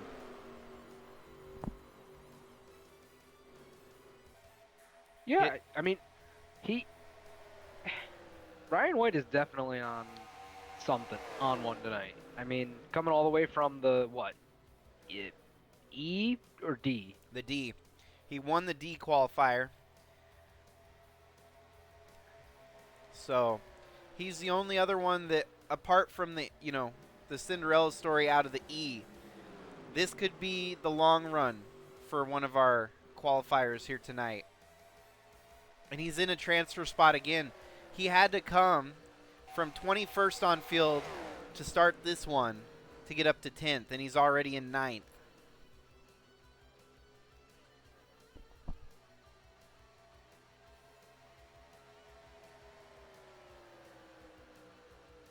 There's going to be some pit stops, so I wouldn't count anyone out until after those pit stops happen here tonight. So yeah, I see Snake mentioning in the broadcast comment section there that he feels like his race is cooked, but might have to wait and see. He's at least competitively running with the back half of the field. He got around the 60 there, and he's still within reach on the 30 and the 65, so crazy things can happen. He might be dealing with a little bit of front nose damage, and who knows, maybe that's actually helping the car a little bit too. His lap times have been consistent. He's in a 29.4. His fastest lap was a 29.3. So he hasn't had much of a fall off. Maybe a kind of a consistent lap pattern here to keep the car fresh for longer. The Meshuggah Vivian Valentine, number 0. She's in 14th on the outside looking in. Craig Popkris, Borat Sagdiev, and Matthew Hubert not yet in a transfer spot. Astro Atlas, she was able to come out of the C qualifier here tonight. The longest drive, we still have the 60, the 70, and the 75.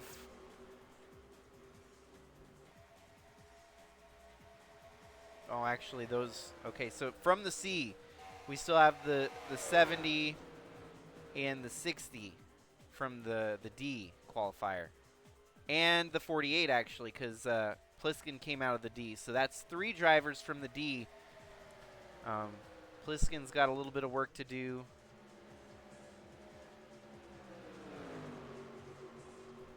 The 60's got a little bit of work to do as well.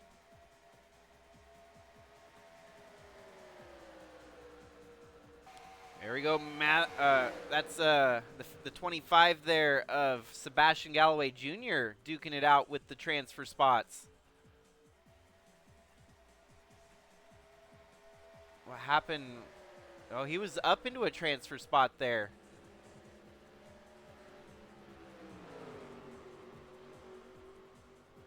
Trying to figure out who dropped. Did we actually have someone drop off with a mechanical issue?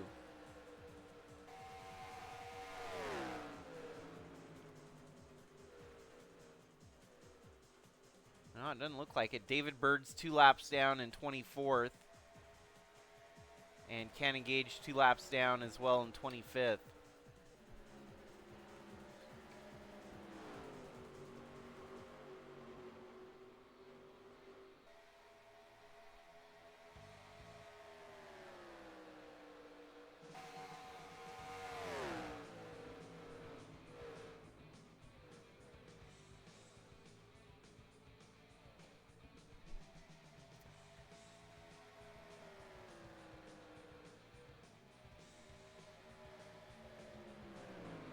Junsenu showing where he's picked up, where he left off with the Sigma Cup Series.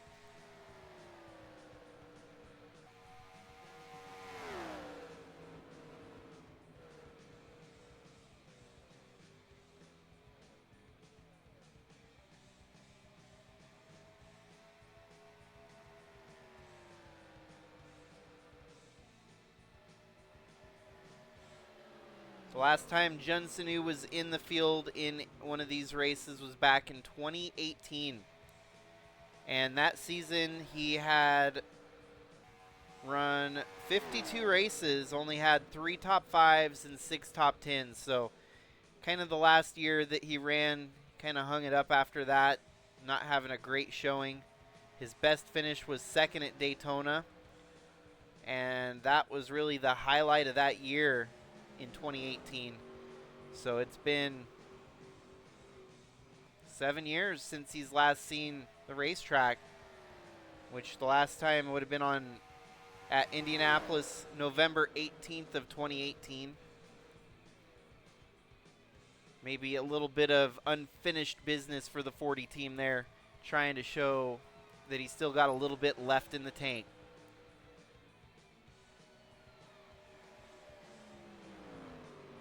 Heck, even Adam Levine, after his long stretch away from the Sigma Racing Series,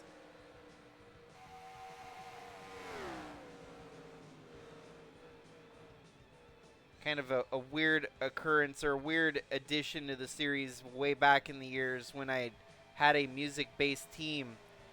Dave Grohl and Adam Levine were teammates, as well as Matchbox 20 with their lead singer, Rob Thomas.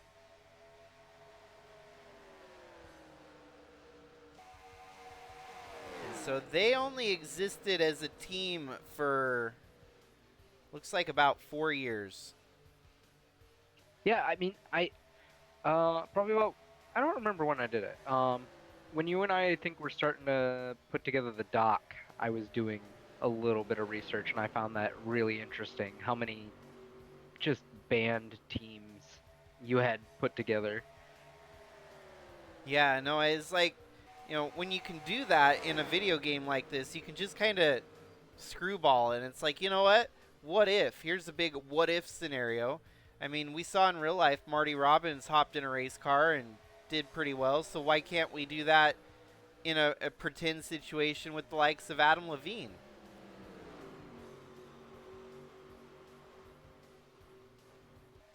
Yeah, so last year that Adam Levine raced was back in 2015, where he actually found victory that year at a road course of all things. So he had Daytona under his belt in 2013 and then a road course in 2015. Kind of the stretch, the span of 2 different track types there.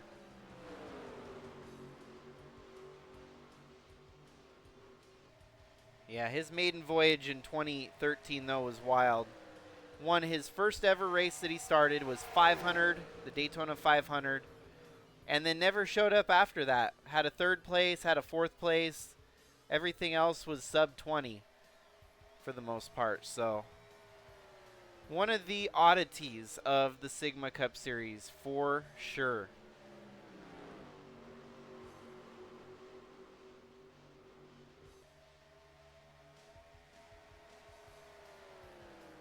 He did win. Each year that he raced, he won a race. That's actually a stat that I never remembered. 2014, he won at Watkins Glen, so he was a road course ringer after winning the Daytona 500 for whatever reason.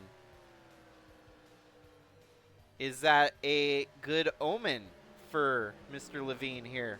Could he potentially be eyeing 1 career win every year that he's competed?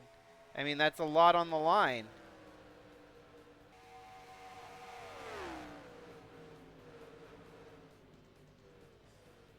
Surely, stats were meant to be broken. There's no way that, Shane Van Gisbergen wasn't going to retire undefeated in NASCAR. That just wasn't going to work. He had to go out there and race some more and prove, that he's not just a 1-race winner, that he's a multi-race winner in this, NASCAR Cup Series today.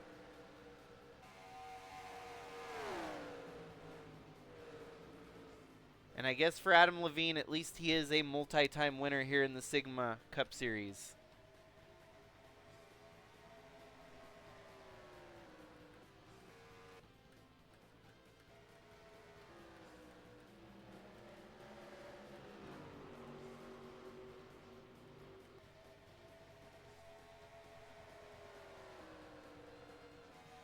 Well, we're at about the halfway point here of the 100 miles, and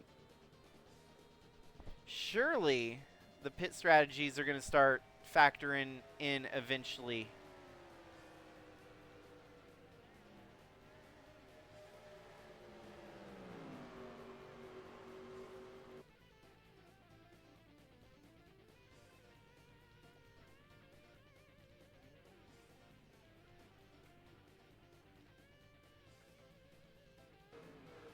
Pardon me, I had to make a quick edit there to our ticker.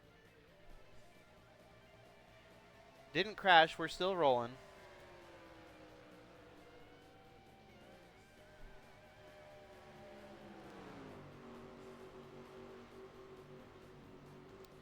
Well, what do you think, James? Do we cut it down the middle, or if you're in the team, if you're on the pit box, would you try to push it as late as you can?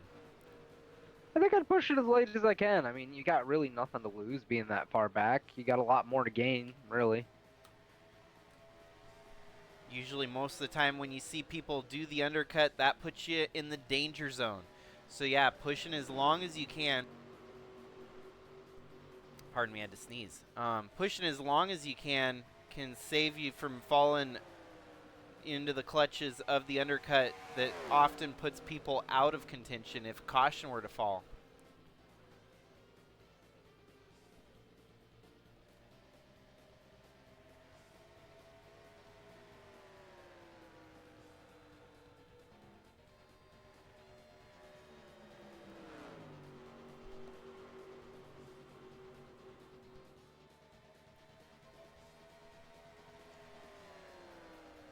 Many thanks to everyone that's tuned in here tonight.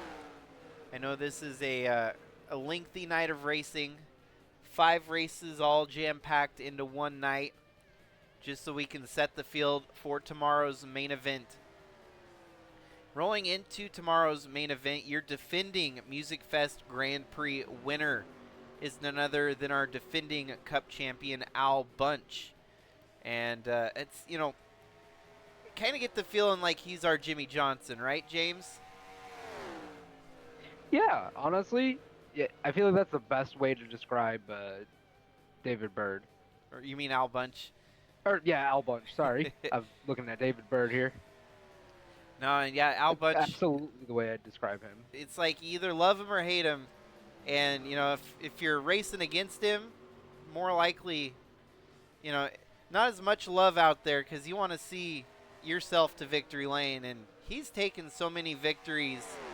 He's done what no one else has done in 2 years of his Sigma career.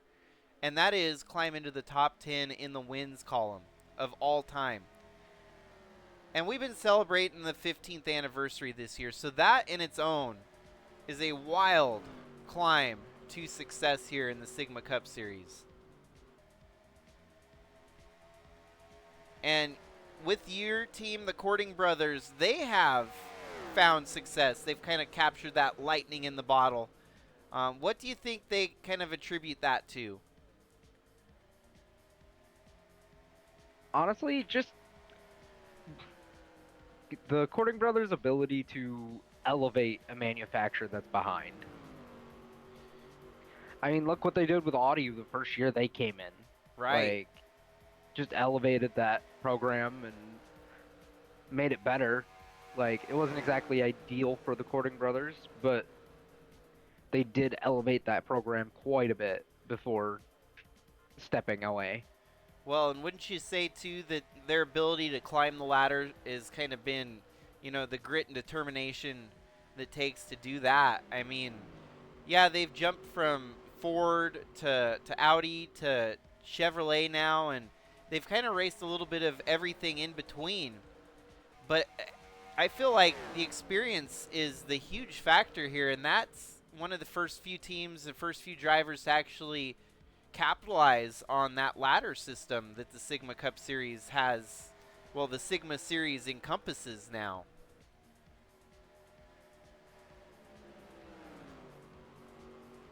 Absolutely, yeah. Like, 100% there. Yeah, before before COVID, there was only the Sylvania Cup Series, and post COVID, my kind of concept for this project changed hands a little bit, changed vision, I guess would be a better way of describing that, and promoting it to a larger community like we've done allowed it to grow and prosper from not just one Cup Series, but to the Sigma ARCA, the Sigma USA Trucks, the Sigma Bridge to Cup Series, and that's all kind of taken form in the span of the last 3 years. So, and I love seeing that the ladder itself has actually promoted linear success. And we've seen it with Al Bunch. He is your champion of Bridge to Cup 2023, Sigma Cup, which was in Sylvania Cup in 2024. You don't really get that very often, where someone wins like in the Xfinity Series and then comes out and wins the Cup Series the next year. That just doesn't happen. I think our best in real life possibility of that in the modern era right now is maybe Connor Zilic. Like, I know we watched William Byron do that with do it essentially twice with the trucks and the Xfinity, but he didn't, like, unfortunately with the way the formats work, didn't win those championships. Like, so we don't get to call him that, unfortunately. But silver linings everything has a silver lining, so you could really compare William Byron to that as well. Well, it's kind of cool that you mentioned that too, to think about, having the trifecta champion, which that's never happened in real life Cup Series or real life NASCAR for that matter. You haven't had a truck. There's a couple drivers that have come close. You got Greg Biffle that never got the Cup championship. Austin Dillon, which, I hate to say it for him, he's probably not going to get that Cup championship without a miracle. And Ricky Stenhouse Jr., I want to say, has won trucks and Xfinity as well, but never the Cup. So what about that in the Sigma Series could we see? I mean, you're looking at Al Bunch is already a 2-time winner, but is he actually going out there seriously to run the Truck Series? No. We had the brief glimpse of lightning in Atlee Weiss, who came in. He never won Xfinity, and he actually kind of got fast-tracked to the Cup Series to be Rookie of the Year and Cup champion in that 1 year. So there's another one of our drivers that doesn't really fit the mold. When you look, Tim Cording, who had tried this year to go to Bridge to Cup, he is your truck champion. Tom Cording is also a truck champion. Jordan Walker, a truck champion. Guido Piano. But most of these drivers that I'm listing have never won Bridge to Cup. So maybe one day we can see that. Ryan White might be one of those drivers that could really shock the field next year in Bridge to Cup, wouldn't you say? Yeah, definitely. Ryan White's definitely one of those people that in Bridge to Cup I think could turn some heads. Another driver that unfortunately didn't quite make it through their qualifier here in the Soup that I think could do that is Ralph Oberstadt. I mean, look at how he performed in ARCA and how he was performing in trucks as well. Yeah. Like, definitely sparks of talent showing there. Well, and even Snake Plissken coming on late in the ARCA series last year. I feel like Plissken might be, honestly, the Bridge to Cup series is looking stacked for 2026. And our Cup series continues to look more and more stacked as the years go on too. With Jimmy Logano making his full transition to Cup next year, you're going to put him against the likes of Chaz Chadwick, who's been a staple through the ladder system. Ewan Wood Army, a Bridge to Cup champion in his own right. And I mean the Courting brothers and everything too. You got some interesting driver options there with Tasha Wright, who's been showing some promise and actually broke through and won her last race. So she's rolling into the MusicFest Grand Prix on a momentum high. And then you got James Fireball Robert, who kind of a relative unknown up to 2025. He's gone out there and won about 3 races this year, including the All-Star event. So I feel like your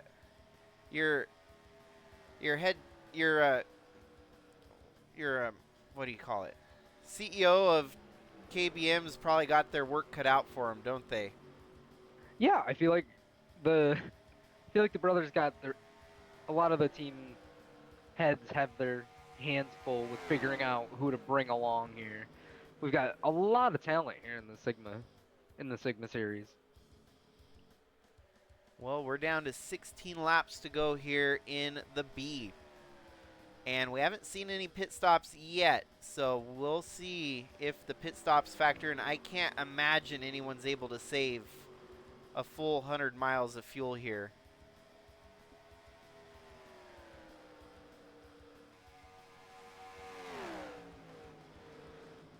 Ryan White and his cousin, it feels like there might be one Landry with a shot here tonight.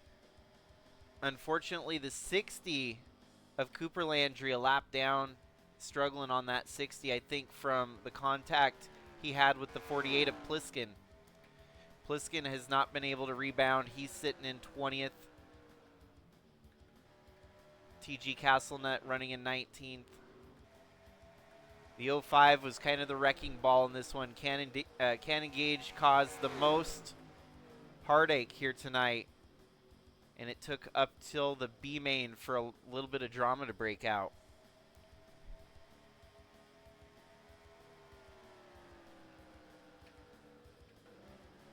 There you have the 75 of Reese Landry, who could get around this group of 5 here and potentially move up with his cousin, Ryan White.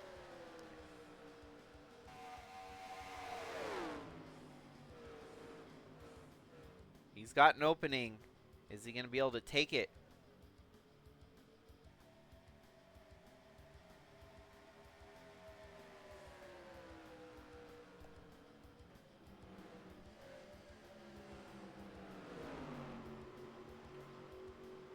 He's going to have to get by the 46 of Craig Popcris. That is your transfer spot as of right now. He gets around the 47 of Hubert, though, and he's got his sights set.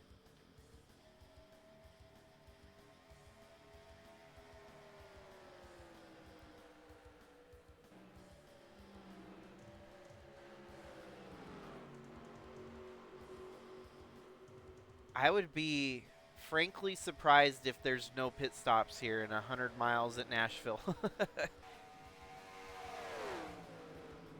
I mean, it is a possibility, but like I don't foresee it. I imagine people are gonna pit, but I think they're trying to see how long they can prolong it. The garage says 75 laps, so oh wow, it's definitely down to the group. Oh, wow! I checked it Okay. right at. You couldn't have checked it any closer than that. Everyone pulling down pit road. That's like asking Larry Mack what the trends are for cautions in at the end of a race. And then the and caution getting one happens. with 5 to go.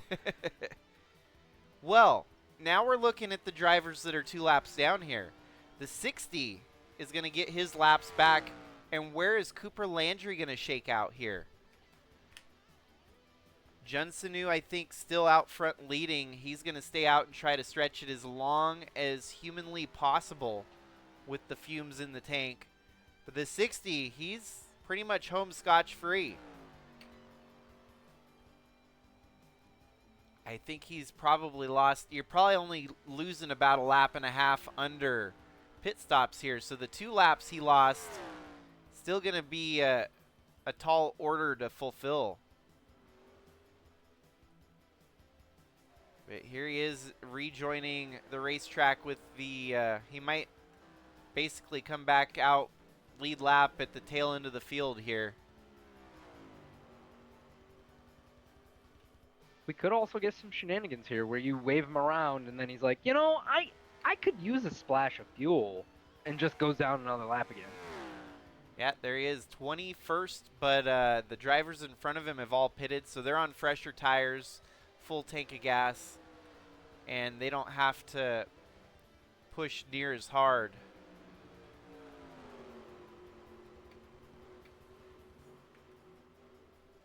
Wow, and this kind of shakes back out here about where everyone was running for right now. Howard Schuler up to 11th. Jamie McMurphy into the last transfer spot in 10th. Roach in 9th. Carson Bowers in 8th. Adam Levine, he's in a little bit of a danger zone here. He's dropped back to 7th. Luis Rodriguez in 6th. Bailey Parker in 5th. Holy cow. Ryan White all the way up into the top 5 on, I think, still staying out. Maybe not pitting yet. Reese Landry. No, that's true. Everyone they've stayed out, they've all pitted. No one has stayed out. So Jun Sanu has lost the lead to the 76 of Astro Atlas in the transaction of pit stops here. Definitely the strategy shakeup.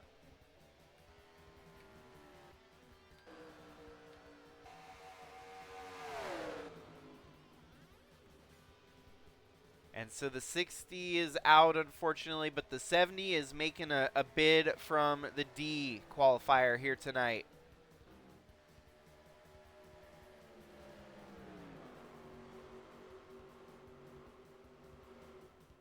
And that's really the only one from the D qualifier that's still alive. We'll have at least a couple coming out of the C qualifier, so still some variation there.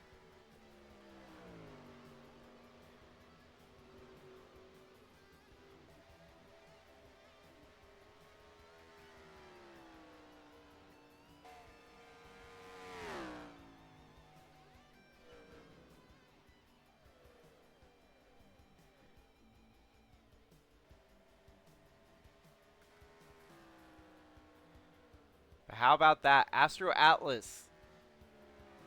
Number 76 Chevrolet there.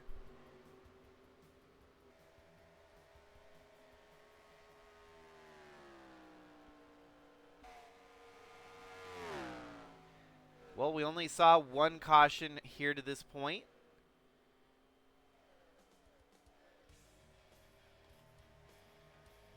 Are you a gambling man, James? I don't know. Not this time.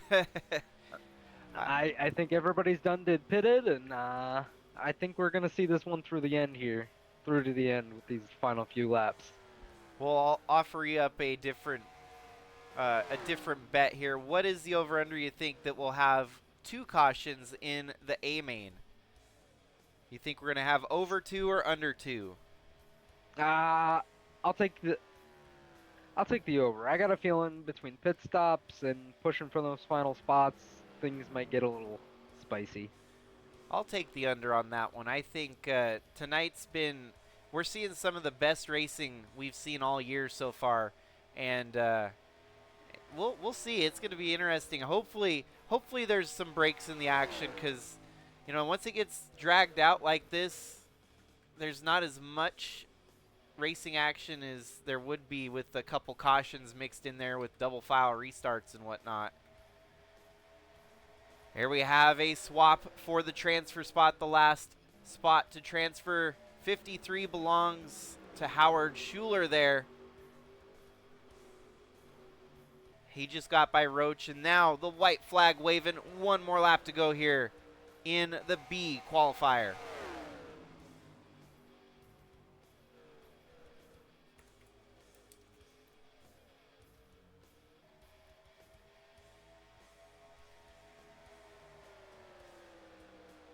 And it looks like that's probably going to be your running order there, as Howard Schuler is going to hold off Roach for the final transfer spot. The 0-2 of Jamie McMurphy also making it on to the next round. The 30 of Carson Bowers. The 0-3 of Bailey Parker. The 5 of Adam Levine holds on solid there. The 19 of Luis Rodriguez. 75 of Reese Landry and his cousin Ryan White, 4th and 3rd. Second place, Jun Sanu. And coming out of the C qualifier, making it through the B qualifier and into the A qualifier, it is the 76 of Astro Atlas. How fitting. 76 laps here in the B qualifier, and you get the 76 car moving on.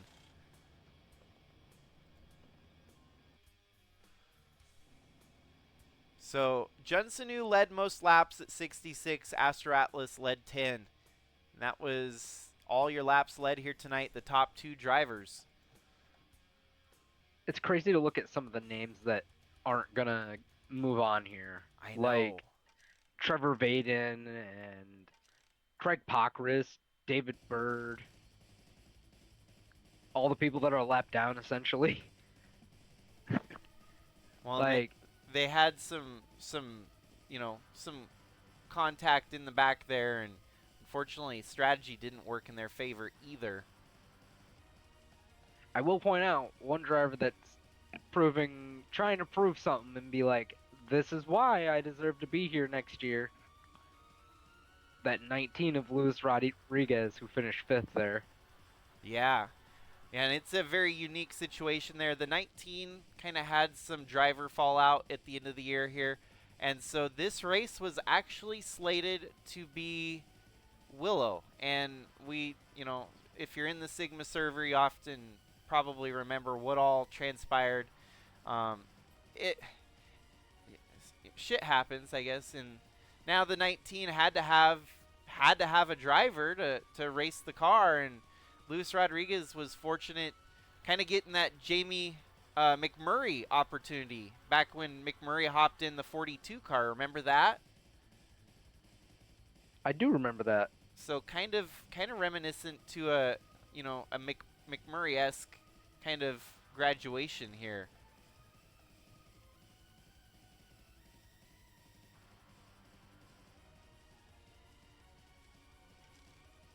So yeah, now we are on to the A main here tonight.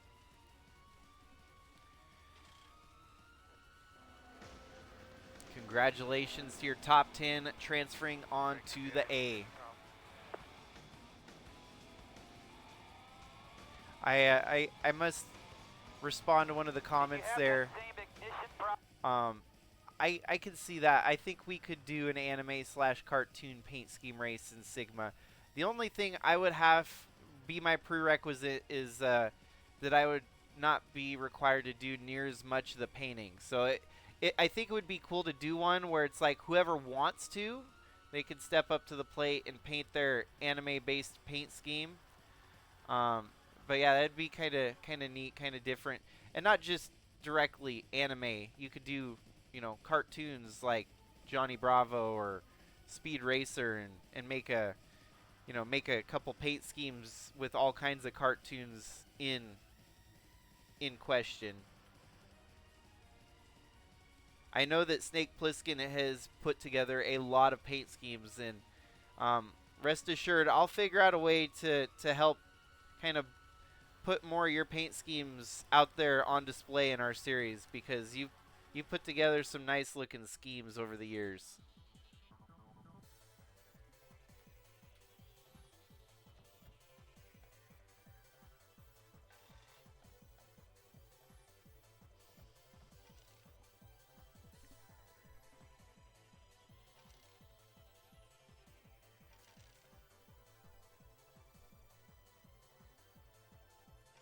And thank you everyone for holding tight between the intermissions here. I know it's kind of dead air time.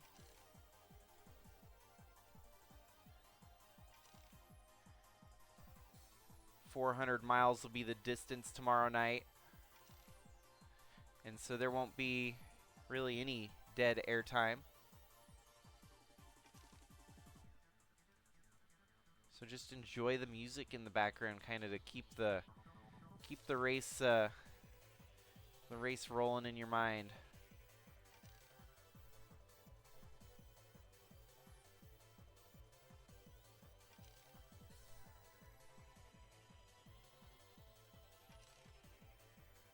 And thanks again, James, for hopping in the booth, giving me some color commentary to bounce back and forth with. Always happy to, man.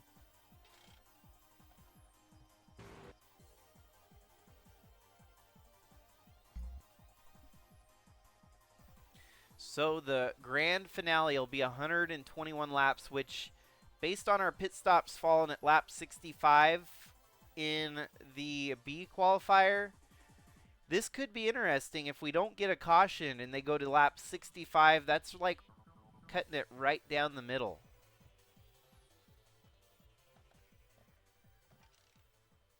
So hopefully the qualifiers that have come from the D and C groups have what it takes here to shut it down and finish in the top 13 for the A. But it just got that much harder. You've got the likes of Dalton Scott, you've got Jonah Burridge. So we have the duo that finished 1-2 in the ARCA championship making up the field here for the A qualifier. Chase Kovacic, who made the MusicFest Grand Prix last year in the number 91. He's going to be piloting the number 01 with an identical paint scheme to his last year ride. And Jimmy Logano in the 28. He's going to be a force to be reckoned with in the year coming. Michael LeBeau, Michael the misguided missile. Man, yeah, we've got the field here for the final race of the night.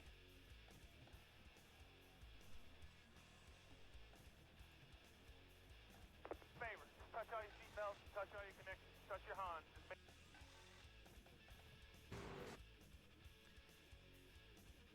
I feel like the aggro rating for the AI is set just right because they're on the edge of wrecking, but they're not like wrecking. I mean, we had that one that should have been a caution there, but it wasn't. So that shows you that we're like right there at the fine edge with our setup here.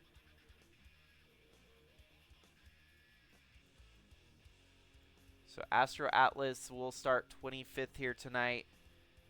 Jun Sanu starting in 24th for the A main. Ryan White, he's going to start 23rd. He needs to get up to 13th. And then the 75 of Reese Landry starting in 22nd. Then you've got the 19 of Luis Rodriguez starting in 21st.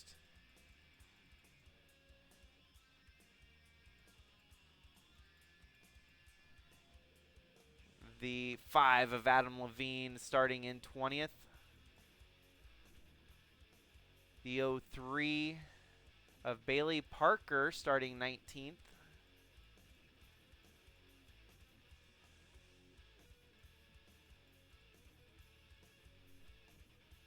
.30 of Carson Bowers in 18th. The 02 of Jamie McMurphy in 17th and Howard Schuler 16th.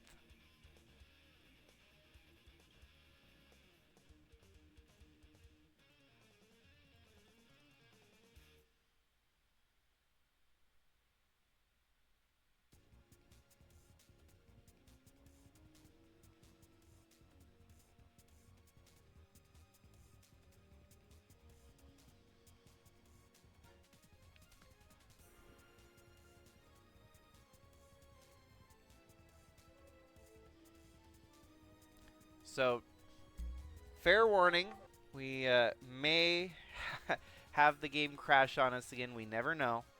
I mean, it seems like each restart we've had to at least restart it once. So, knock on wood. 121 laps the distance here for the main 150 miler.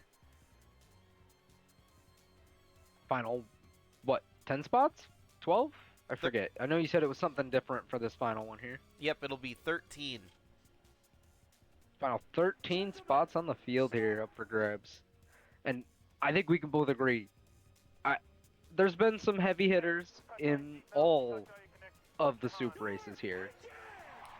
But this one by far is filled with them. Yeah, this There's is... there's gonna be some heartbreak after this one if you're loading up and going home. Well, and I mean, even looking at Dalton Scott, this is do or die for the championship on the line. 50 points back from Al Bunch. He needs this. And luckily starts front row there alongside the 44 of Michael LeBeau. But, man, he cannot... I mean, hopefully the misguided missile doesn't come out and take out half the front of the field here, because that could that could happen. You never know. Yeah, Billy Lovejoy in the field here. The 14, that's Kevin Xavier. Jonah Burridge in the 04.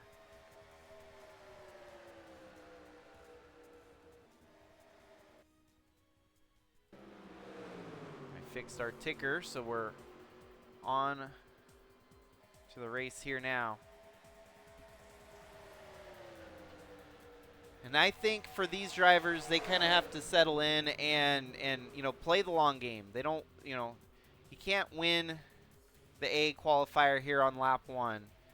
And there's going to be some pit stop strategies factoring into this as well. Wow, Jimmy Logano stuck up high, making it 3 wide. He's going to fall 3 wide again there to Spinham Walker maybe. Holy cow, the 70. Ryan White has gotten that car glued to the track here tonight. He's already up into 13th on lap 3. He says, "I'm gonna do it. I'm gonna be the underdog tonight." That is way too cool. Him and his cousin are gonna try to run the gambit here, coming deeper in the qualifiers than most would.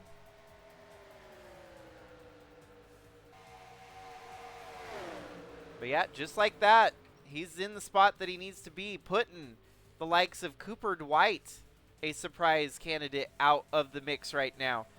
Jimmy Logano with a rough start to this one. He's out of a transfer spot by a mile at the moment. And these are in the Third Eye Blind car. That was a one of your faster qualifiers, and unfortunately for Cassie Perkins, she's dropped backwards since the start. She got kind of overhauled here by the B qualifiers moving through the field.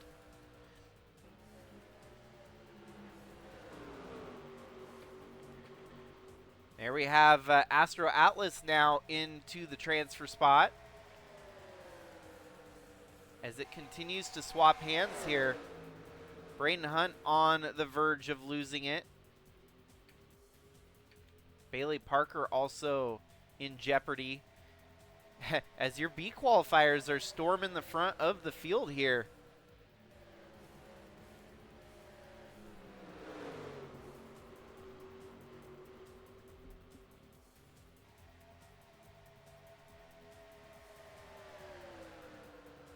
And so Dalton Scott at one point this season had a mechanical failure at Richmond that locked him out of a race. He's had a couple wrecks in the sprint qualifiers this year, but he is hands down one of the best drivers this season, and he's had to race through all the qualifying races. So it's just wild to put that into perspective, that our potential champion has failed to qualify for 5 races this year, and he's 50 points out of the points lead. Isn't that just crazy? Yeah, it's crazy the way these points unfold as the season carries on. And so Dalton front center now. He got by Michael LeBeau to take that top spot for now. I'll be right back. I got to step away.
Well, it looks like I stepped away and we stayed green the whole time.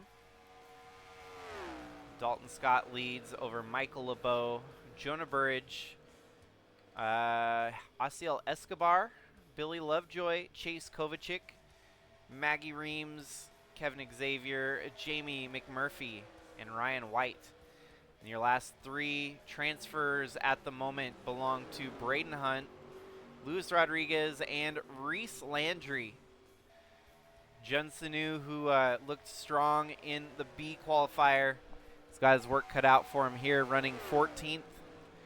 Jimmy Logano trying to bounce back here, finding a little bit more pace out of that 28. Astra was up into a transfer spot, and unfortunately she dropped backwards here to 16th. Bailey Parker, Cassie Perkins, Adam Levine, Carson Bowers, Cooper Dwight. The two teammates there. Carson Bowers and Cooper Dwight have made a lot of cup starts this season. But they have had to qualify, just like here tonight, to make each main event. So stakes are a little bit higher here for the MusicFest Grand Prix, and it seems like it's kind of caught up to them here. Carson Bowers had to come out of the C qualifier, so he's had a long night already, and maybe things kind of catching up to his car as he's not running quite the pace for a transfer spot right now. Howard Schuler, Spinham Walker, Kyler Sestre, and Jason So.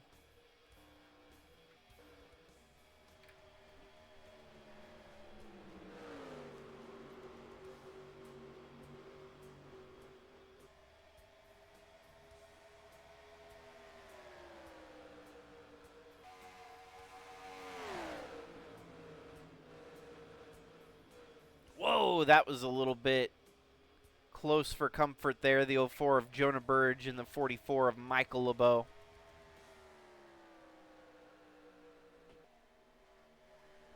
And Burridge under attack here. The 2 of Billy Lovejoy.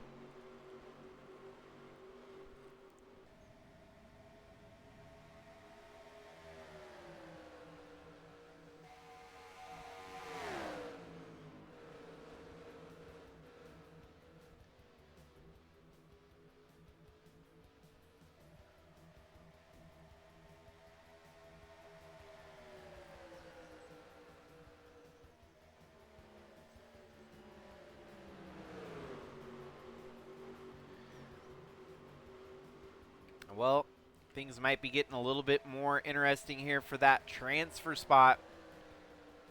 Jun Sanu up into 13th.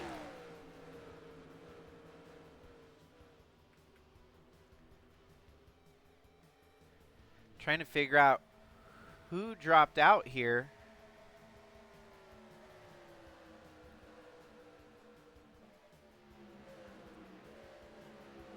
I feel like Kevin Xavier was running up at the front half, and it looks like he's dropping quickly here. So that 14 car getting away from him.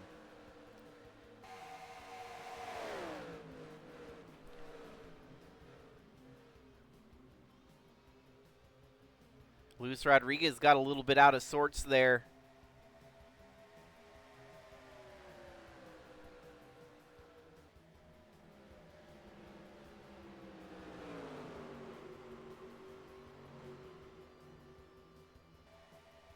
I think the craziest part is that we're going to see 45 cars on this track here tomorrow night. Definitely more than a typical NASCAR race where it's usually 40. So if tonight's been, the appetizer course, we get to see the small 22, 25 car field race all night. But yeah, tomorrow, the main course, 45 cars out here at Nashville. That's a recipe for disaster.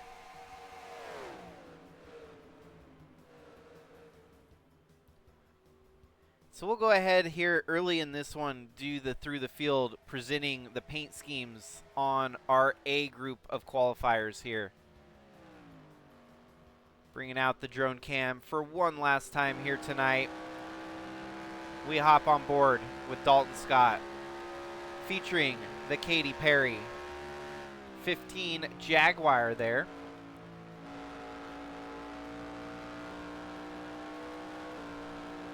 And then Michael LeBeau with the Tenacious D44. Michael LeBeau made a comment in social media a couple days ago when it was announced that he be running in this 44 car.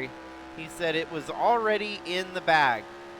A bold statement to be made with the fact that he's going to have to qualify his way into the main event.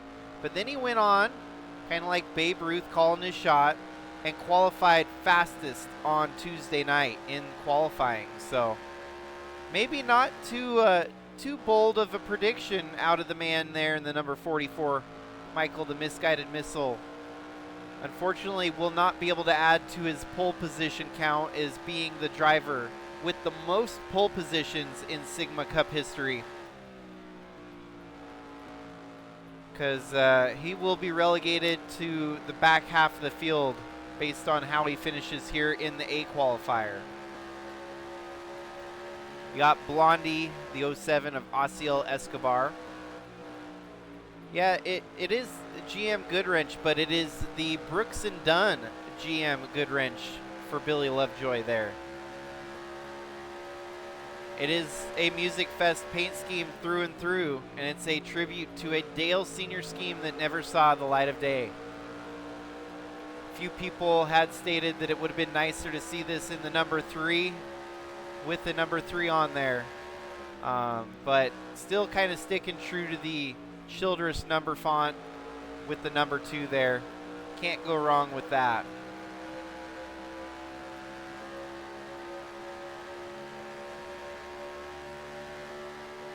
And here we have the Nirvana scheme made popular by Chase Kovacic last year when he piloted the number 91.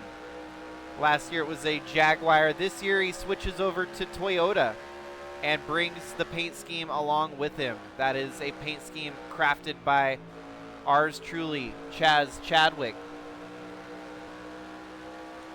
And here we have Braden Hunt with the Drive-By Truckers number 33. Ford for Monty Shangle Motorsports. The Stanfields have been done proud here tonight by Ryan White and the family, as the 70 is all the way up to 7th here. He had to come from the D qualifier, make it through the C, make it through the B, and here he is halfway through the running order of transfer spots in the A qualifier. McMurphy in the Powerman 5000 PM 5K number 02. Reese Landry, the 75 Stanfield's entry there. 76 Astro Atlas in the Femptonal. Crush 40 number 40 of Jun Sanu. Jonah Burridge with the Thunderstruck AC/DC. This one was up in the top 5 of fan votes this year, and unfortunately didn't get enough votes to beat out the 17 car, which we'll see tomorrow. Cassie Perkins in the third eye blind. She is currently your last transfer spot as she's worked her way back through the field. Jimmy Logano on the outside looking in at the moment with the God is Good number 28 paint scheme. 50 Cent on the 03. Sterling Elza on Maggie Reams's entry there. Uncle Cracker again. Maroon 5 again.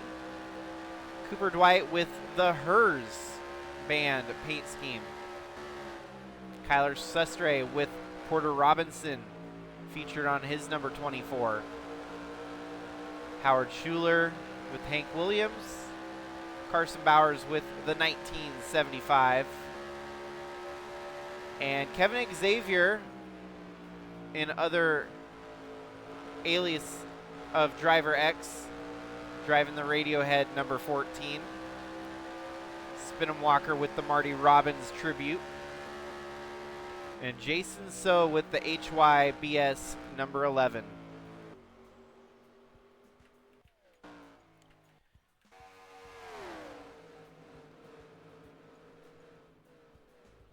Well, things have definitely kind of fallen in line here, and not a whole lot of drama at the moment.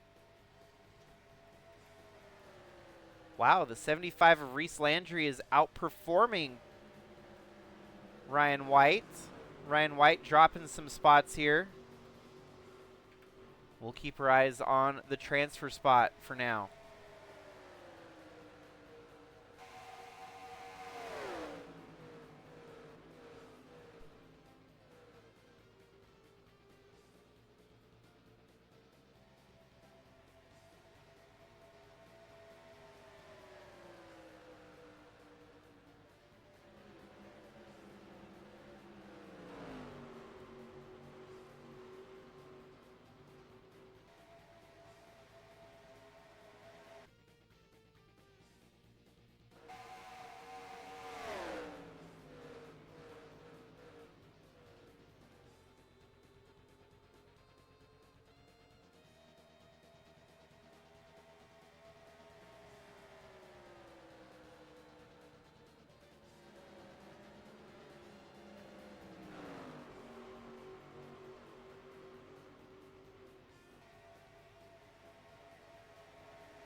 Well, we just went over the 3-hour mark here tonight.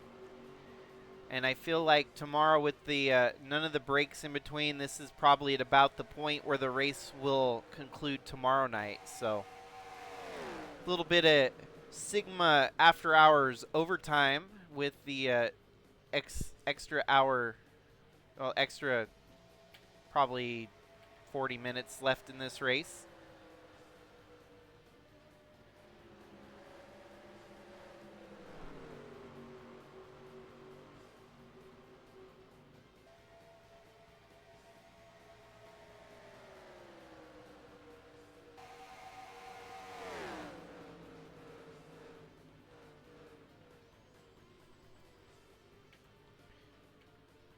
Well, now the bubble switches hands here to the 40 of Jun Sanu.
Well, James, what do you think these drivers got to do to make a swing at it for the pit stops? I think really for the cars in the back, it's about trying to maybe save a little bit, see if you can try to run longer and hope for a caution. And then for the ones that are up front, you just have to roll the dice and hope it comes back to you. Man, Dalton is out there on a blazer. He is making it look like no joke. This, I think, puts into perspective the disparity in talent. I mean, Dalton Scott should be locked into the main event. He's only in this situation because part of the 15-year anniversary decided to make one more attempt at it and close out a chapter of his career here in the Sigma Cup Series. So we're watching him in his final 3 races, the 2010 champion of the series, and he's got a chance to do something that no one else has ever done, and that is become a 2-time champion. And it would be a Peyton Manning-esque way to put, a nice, neat little ribbon on your career, close out the last chapter of the book with a championship, just like he opened up the first chapter with a championship. So I'm glad to see that this is panning out the way it is. Dalton deserves to be in the main event tomorrow night. It would be criminal. It would be a level of criminology where Connor Zillage doesn't win the championship this year. Kind of criminal. Because, yeah, this 15 is in the title hunt. Unfortunately, there were no championship provisionals handed out. That's why we saw the likes of Justin Roman here tonight, Aaron Rapp, and drivers having to race their way in that may have not needed to race their way in 5 years ago, 10 years ago, or even 15 years ago. But here we are, and the tables have turned for some of them, and it definitely makes for an interesting storyline.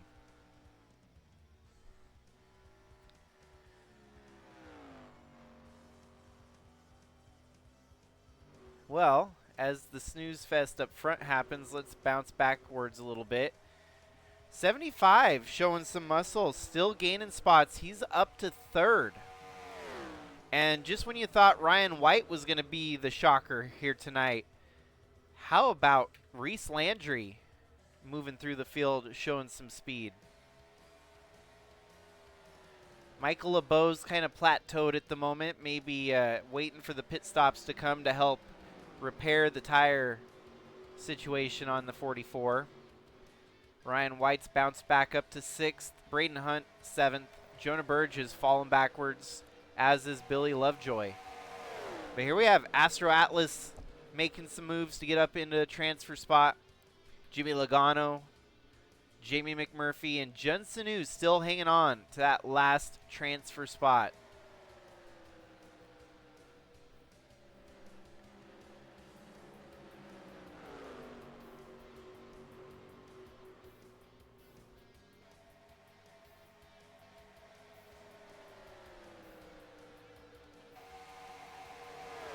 I think, honestly, the alphabet soup added just enough, just the right level of difficulty for drivers that didn't qualify well. It hasn't eliminated them completely. And No. yeah. No, not at all. The only outlier, obviously, was the E qualifiers that failed to make it to from the D to the C. But I think that might have very well been the slowest of the slow. And even though Tuesday night it was weird how Group 1 was fast and Group 2 was all slower than Group 1, which beyond the wildest imagination I couldn't have foreseen that. Definitely made my job easier combining the qualifying, because 1st through 39 in Group 1, followed by Group 2, the leader of that one was 40th overall, so maybe rack that one up to Sigma officials actually knowing their strength of field or something. It was weird. I mean, I'd say this is probably some of the best racing we've had. So these cars are definitely close here in this final qualifier. Well, and the weird part is they broke it right down the middle, so numerically. So that's why if you were a low number, you were in Group 1 because it was every zero number, 00, 01, all that, to pretty much number 47. So 0 through 47 made up Group 1, and 48 through 99 made up Group 2. So for the first time ever, progression of the car number actually kind of made sense to how fast they were. It was very weird. 3 wide, Adam Levine on the high side of the 37. Spin Walker might be bruising for a cruising here if they don't get settled out. Still 3 wide for position.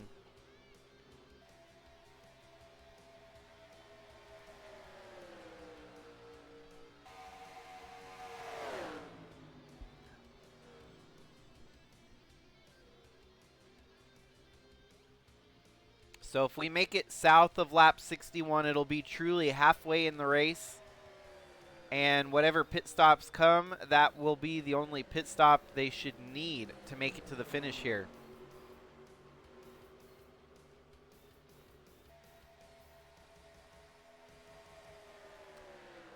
This could start being problematic for Dalton Scott since he's got such a lead. He's going to be subject to lap traffic eventually. And lap traffic is often the Achilles heel of any of the leaders when it comes to Sigma Cup racing. Just ask Al Bunch. His least favorite thing when it comes to racing in the Cup Series here is dealing with the lap traffic. And he's got a very logistic gripe about it because he's been wrecked out of the lead more times than most. And imagine how crazy that would be if he didn't get wrecked out of those wins. He'd have nearly 30 wins on his career already.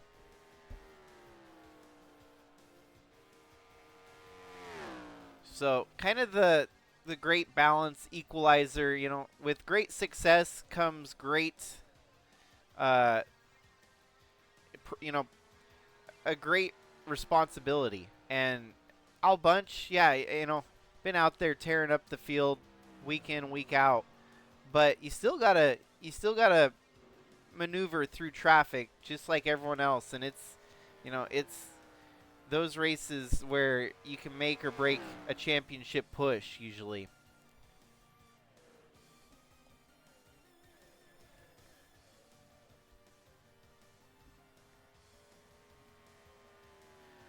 Well, and everyone on the East Coast, now it's a little bit past midnight, and mad appreciation for those stuck around this late. I know it's a late one. Luckily, it's Thursday. Tomorrow, Friday night. Friday night will be a little bit better because then we got Saturday to look forward to, and late night Fridays don't hurt as bad when you got Saturday the next day.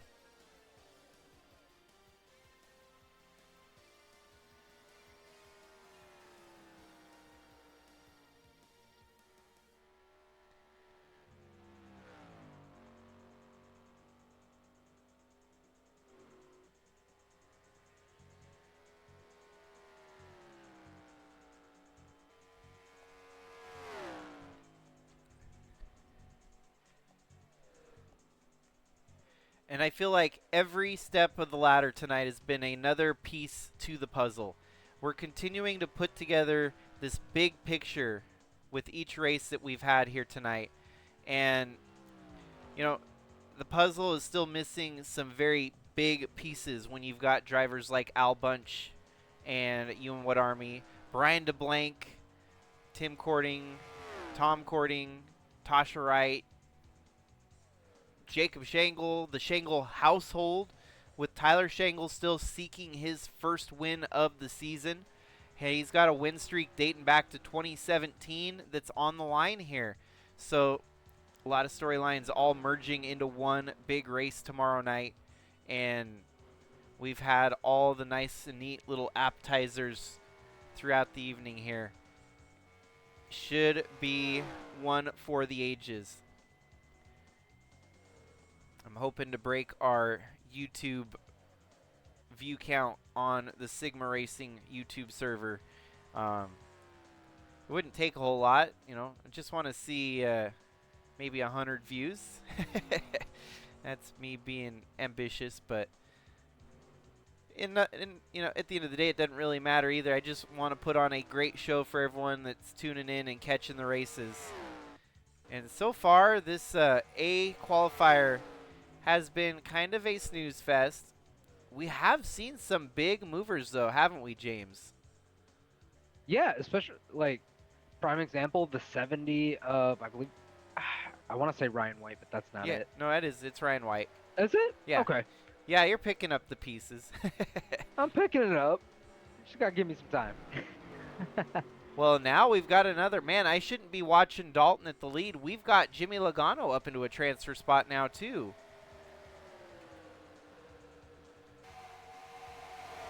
Billy Lovejoy's fallen backwards here. He's right on the bubble. And we're at halfway, so 62 laps in, 60 laps to go.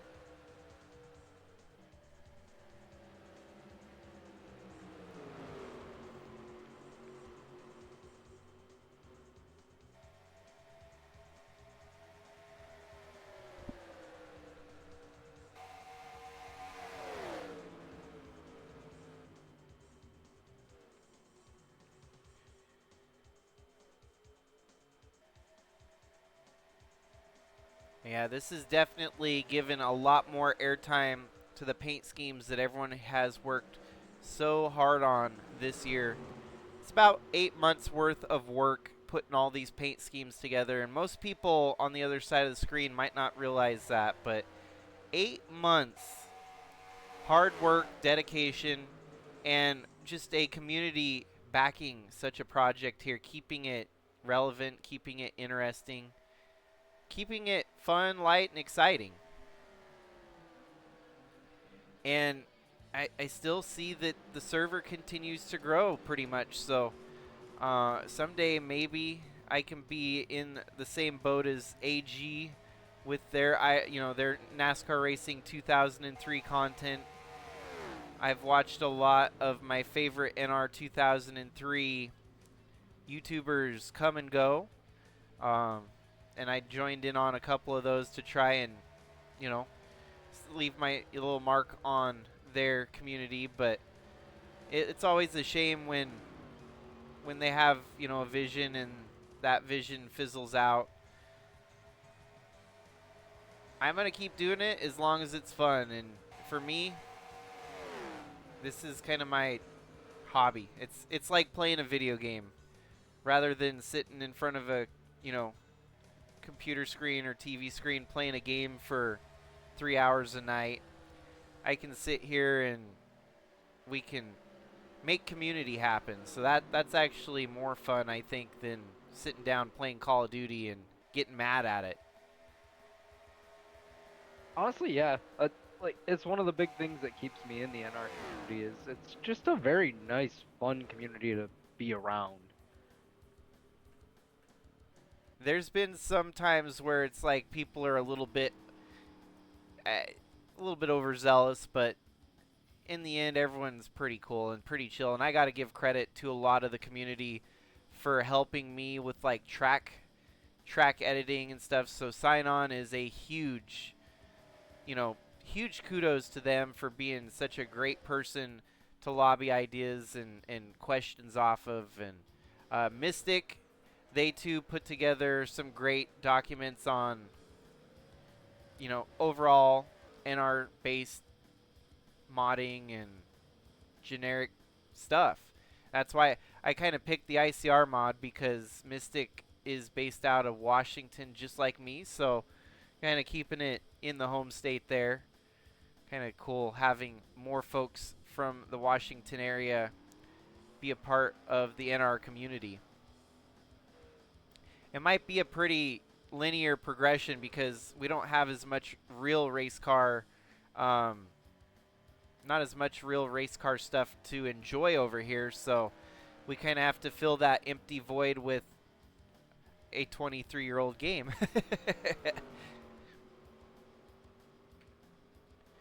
Well, pit stops just happened there. Dalton Scott rejoins the race line. The O2 of Jamie McMurphy is the leader right now, and I think they've probably made their stop down pit road here as well. Yep, there they are rejoining the race line.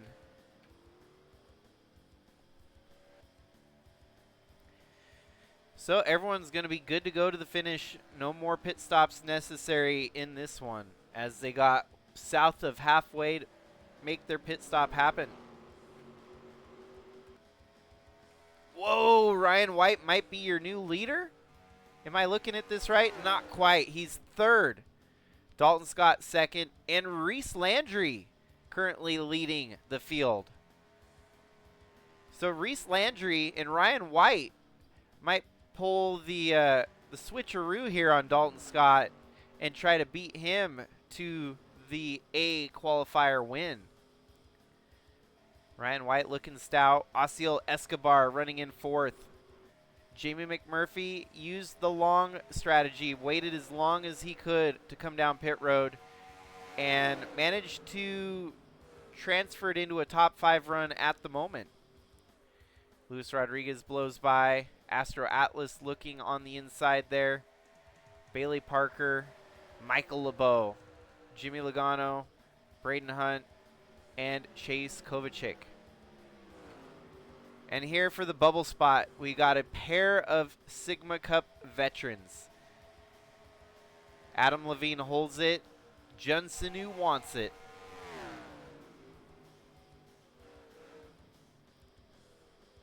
There can only be one that holds on to that 13th place finish.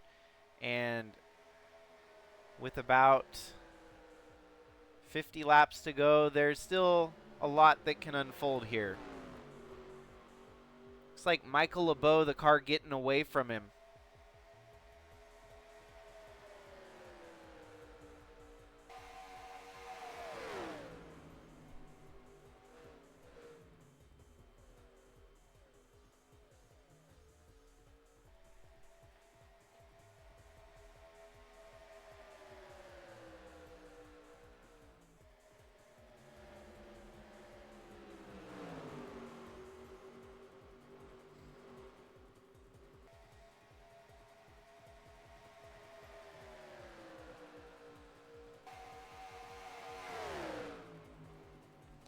I'm looking back at comments, and yeah, Chaz, I think 109, 110 will be probably the normal for this race going forward.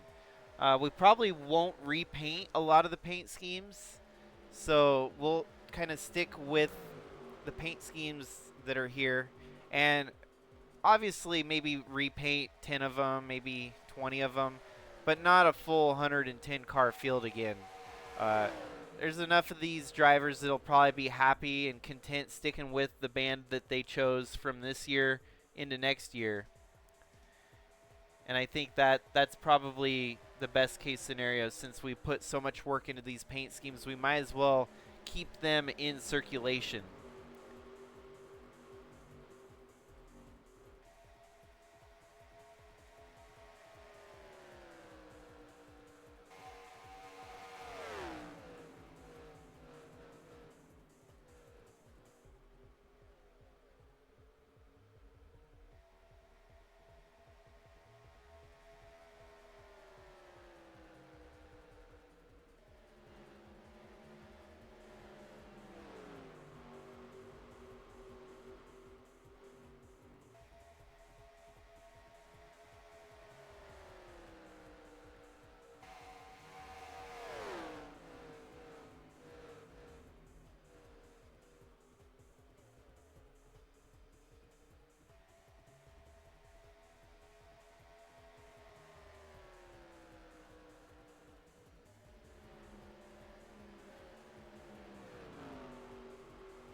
Alrighty, 41 laps to go. Adam Levine sits in 12th. Michael LeBeau, the misguided missile, right on the edge of the brink of destruction. He is 13th. He was front center at the top of the field and now at the very back, last car in the transfer spot. Wow, yeah, it's he is one of those drivers. It's like rolling the dice every time he's making a lap out there. You never know what you're going to get. And unfortunately, the drop-off is real for the 44.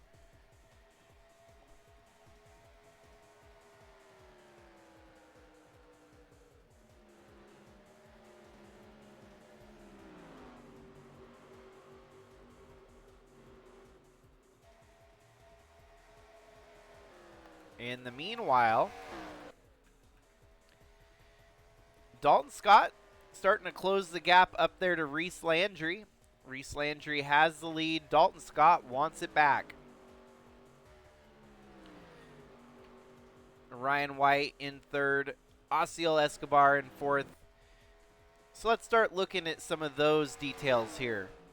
75 of Reese Landry. This would be his first career Sigma Cup start if he makes it here. Obviously, we know everything about Dalton Scott so far here. And Ryan White, I want to say he's made a start in the Cup Series this year, and we'll definitely look back. Give me a moment. Would have been a one-off start like at the Coke 600 or something. Or at least had attempted. There he is. Yep. He's made a couple. I feel like Ryan White did. Oh, okay, it was the 777 annual. So one race in the books for him. So he's going to be looking at making two of our biggest races. The 777 annual is honestly kind of like our Daytona 500. And this race here tonight is kind of like our Indianapolis 500. So to put that into perspective, obviously the Indianapolis 500 draws 300,000 people. The Daytona 500 pales in comparison. I'm just saying. Statistically, the Indianapolis 500 has got the history. I'm not dissing on the Daytona 500, but just saying. And so, yeah, this here could be Ryan White's second career start in the Sigma Cup Series, and it's looking pretty impressive for him. Osiel Escobar has been kind of mired in the trucks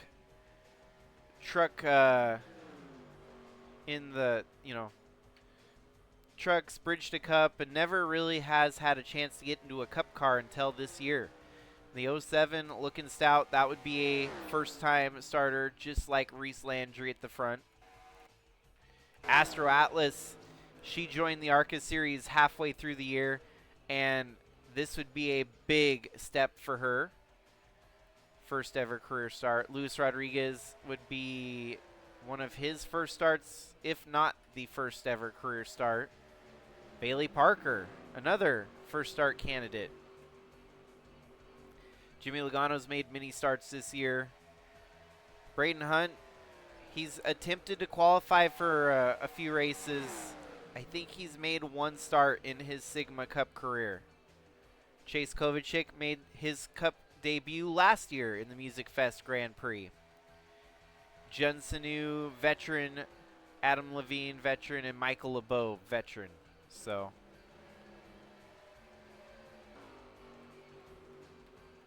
as the laps start dwindling away here,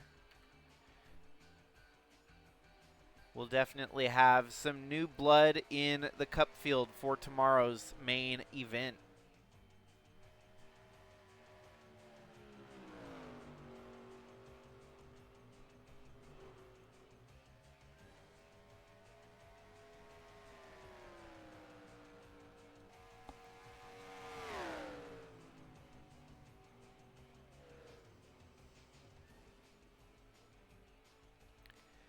Well, Dalton is not going down without a fight here.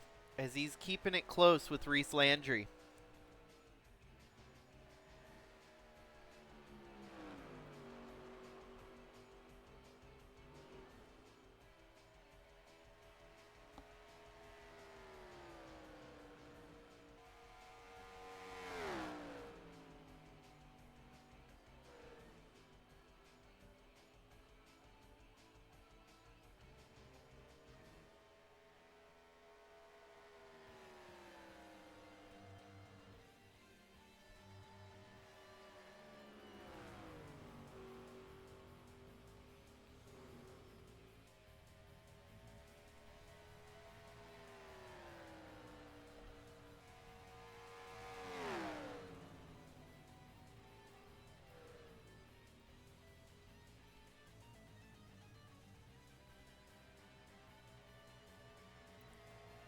And I feel like tonight we had some new eyeballs watching the server here tonight, so that's impressive. I feel like that, that's speaks I feel like volumes. that's always.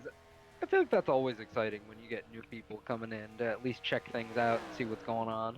It was kind of my hope with the transition to try and figuring out Twitch, and it's like everything. You almost have to go to school. And it's not like you have to be book smart, but you almost have to be street smart when figuring out the algorithm for all these different programs.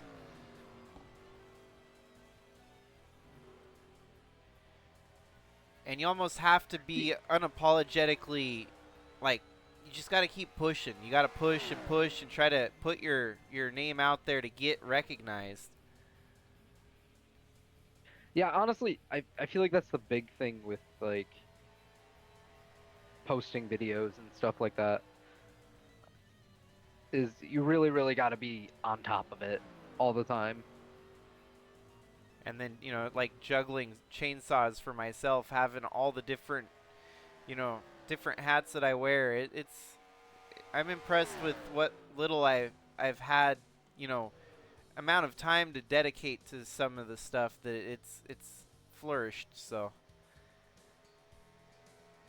and it wouldn't be anything without the community backing it. And I appreciate every single person that has shown interest. You're all that make it worthwhile. Keep it interesting, keep it fun, and yeah, I'm just I get in my little racecraft mind, and it's like I wish I could be at the racetrack every day of my life, but obviously there's not a race happening every day in real life, so this'll do. Open up my game, pretend that you can feel the rumble of the racetrack, smell the rubber burning, the gasoline fumes, and just watch the intensity unfold right in front of you.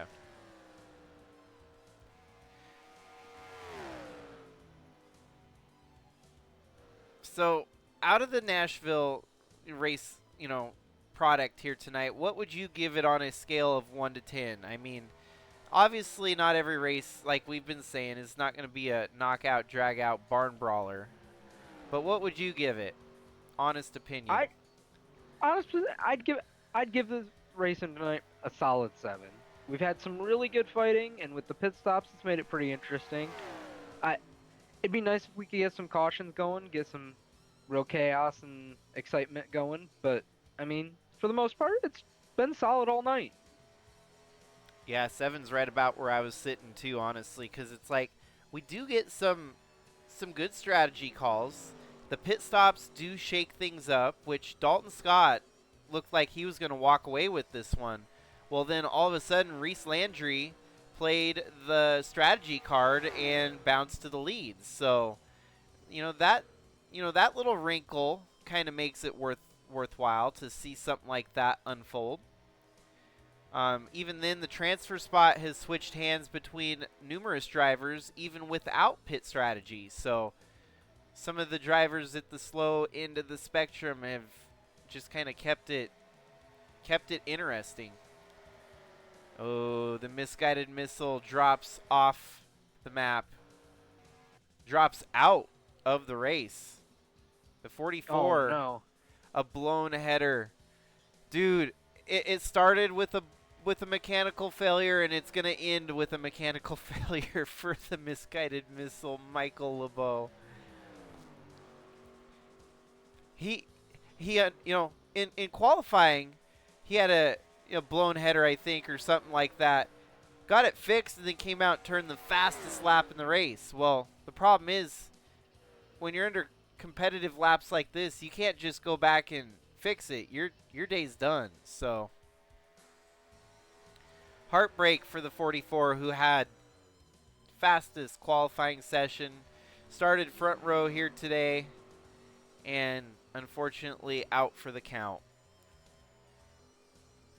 So in place, that brings the 41 of Cooper Dwight into the mix. Right now, Cooper Dwight is going to have to defend against the number 2 of Billy Lovejoy, who would love to make it into the main event.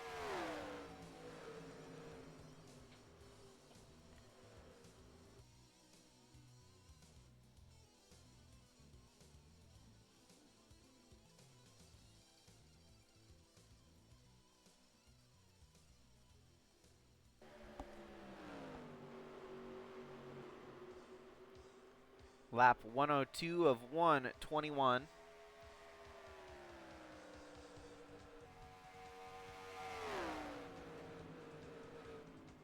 And so this might be the last of the drama here for tonight. That 41's got the last transfer spot. Billy Lovejoy, I don't think, is going to go down without a fight here. Yeah, but he does have some pretty strong competition coming on from behind him there. Yeah, Spinham Walker in the 37, Cassie Perkins in the 36. They could kind of shake it up here as well. And a little bit further back in the background, it looks like maybe, is that the 33? No, it's the 53 of Howard Schuler.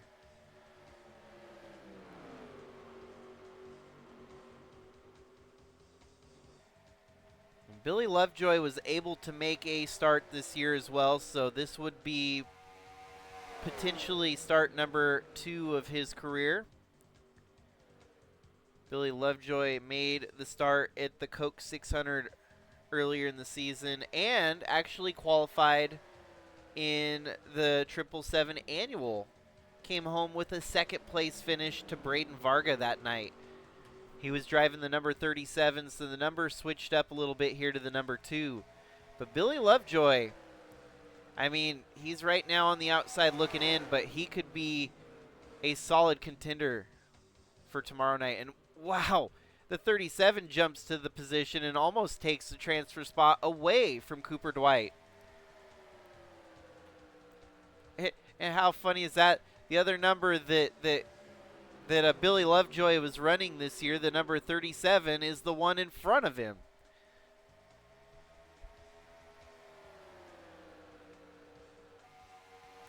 The best way to look at it is the car numbers aren't really tied to a team or a driver in MusicFest Grand Prix. It's kind of it kind of falls in line more so if the number is fitting to the sponsor, the music sponsor, or maybe some legacy drivers that are returning from a hiatus. They get first dibs on numbers that other people may have had during the active season. So kind of like a more of an honor system that the numbers kind of change it up a little bit here. Spinham Walker makes the move, getting up to second. That is a Tyler Shangle Racing. No, my bad. That's a Chevy, not a Dodge. There might be some KBM affiliation with that 37. Spinham Walker races for Tasha Wright's team, Reemergence Racing. So there's obviously some bigwigs and big brain technicians that are working on that 37 to try and get them into the show. It's definitely kind of for that camp. It's definitely kind of like back in the old days when you'd see teams coming out with copious amounts of cars just to say all their cars made the field. Yeah, I remember a couple times where I think it was Roush that had nearly 6 cars at some races, and they figured out ways to kind of work around the rules to make it happen. Well, I think it's Hut Strickland, maybe.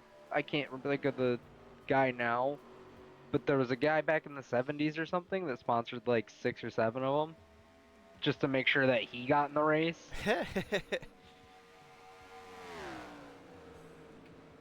Yeah, so that's also pretty neat with MusicFest Grand Prix is seeing the expansion of some of the teams. Some more like Tim Cording with his extended entry, unfortunately fell short out of the qualifiers here tonight. But it goes to show you how deep these teams will dig into the pocketbooks to make this happen for some of the other drivers. Well, Spinham Walker is holding on to that transfer spot. Billy Lovejoy tried and failed. Here comes Cassie Perkins in the third eye blind, number 36. She's alongside the 37. The battle for the last transfer spot heating up. They drag race down the front stretch. That's going to close the other 2 drivers back up on their bumpers. 37 still got the momentum, tries to close the gap back up to the 36. 41 and the 2 are, they're not too far out of this. This could still swing in their favor.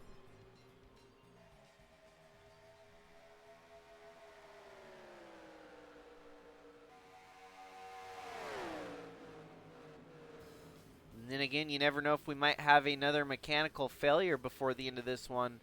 If someone in the top 12 falls out, that could move one of these drivers up. But sadly, the ones that look like they're probably not going to make it here tonight, we're looking at the likes, the 53 there, Howard Schuler, the 24 of Kyler Sestre, the 02 of Jamie McMurphy, and the 30 of Carson Bowers. The 04 of Jonah Burridge. Great qualifying effort, but unfortunately just didn't have it here in the A qualifier. Nor did Kevin Xavier, Maggie Reams, Jason So, or Michael LeBeau. But still, Reese Landry leading Dalton Scott. Dalton has not been able to find his way around that 75 car.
Alrighty, the final 3 laps here now. Dalton Scott rolling with it. Right up onto the back bumper of the 75. Loses that momentum there. The 70 in third, the 07 fourth. Running in fifth, you got Astro Atlas. Jimmy Logano looks like he's going to settle in here. Adam Levine, Jun Sanu, Braden Hunt, Chase Kovacic making it 2 for 2 more likely here in the MusicFest Grand Prix. And Cassie Perkins holding on to that final transfer spot.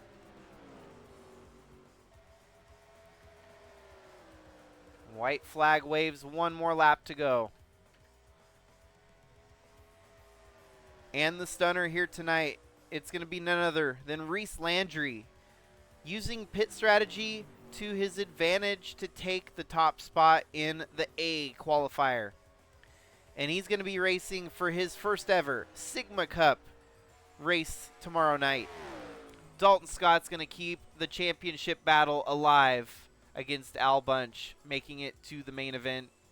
Ryan White, Asiel Escobar, Astro Atlas, Luis Rodriguez, Jimmy Logano, Bailey Parker, Adam Levine, Jun Sanu, Braden Hunt, Chase Kovacic, and Cassie Perkins. Oh boy, that was a jam-packed night of racing, was it not? Yes, sir. Absolutely. I don't think there's much else to say about it. Like, this is some great racing tonight. It really came down to kind of the last lap for the winning position here. And it also came down to the last lap for that final transfer spot too. So you really can't complain. Well, and I think we're setting up for. There's going to be some more chaos tomorrow night. You're going to see a big wreck with 45 cars on field. The AI. Oh, yeah, I got a feeling we're gonna see a big one.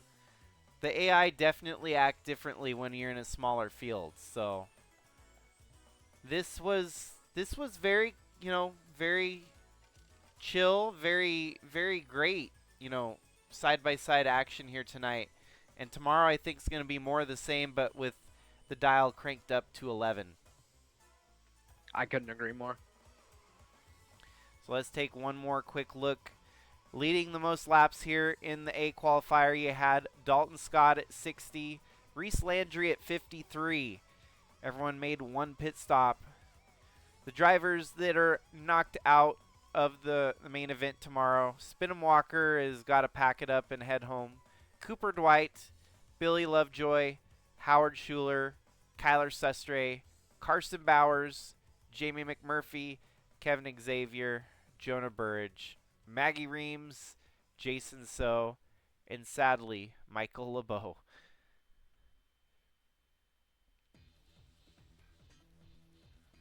From the highest of highs to the lowest of lows for poor Michael LeBeau. For sure. But you know who I imagine is pretty happy? That 19 of Luis Rodriguez who made it in from the B. Right. Well, and even Cooper Dwight, Ryan White, who made it in from the D. That's the deepest. He can officially become the first driver that's gone the deepest. It's funny you mentioned Adam Levine. He's the only one I cannot ping on Instagram. I tried. He's got it set up so no one else can message him directly or tag him. So, yeah, no. Jun Sanu, though, I actually added him. I follow him directly on Instagram. So I mentioned him in a post alongside Crush 40, but still no one has reached back out to me. I'm probably the nuisance fly that's flying around their head and they want to shoo me away. So, but everything is all kind of culminated to a great night here and great week. I'm excited for tomorrow. It feels like a weight off my shoulders, to be quite honest, which is a good thing. It's not a bad thing.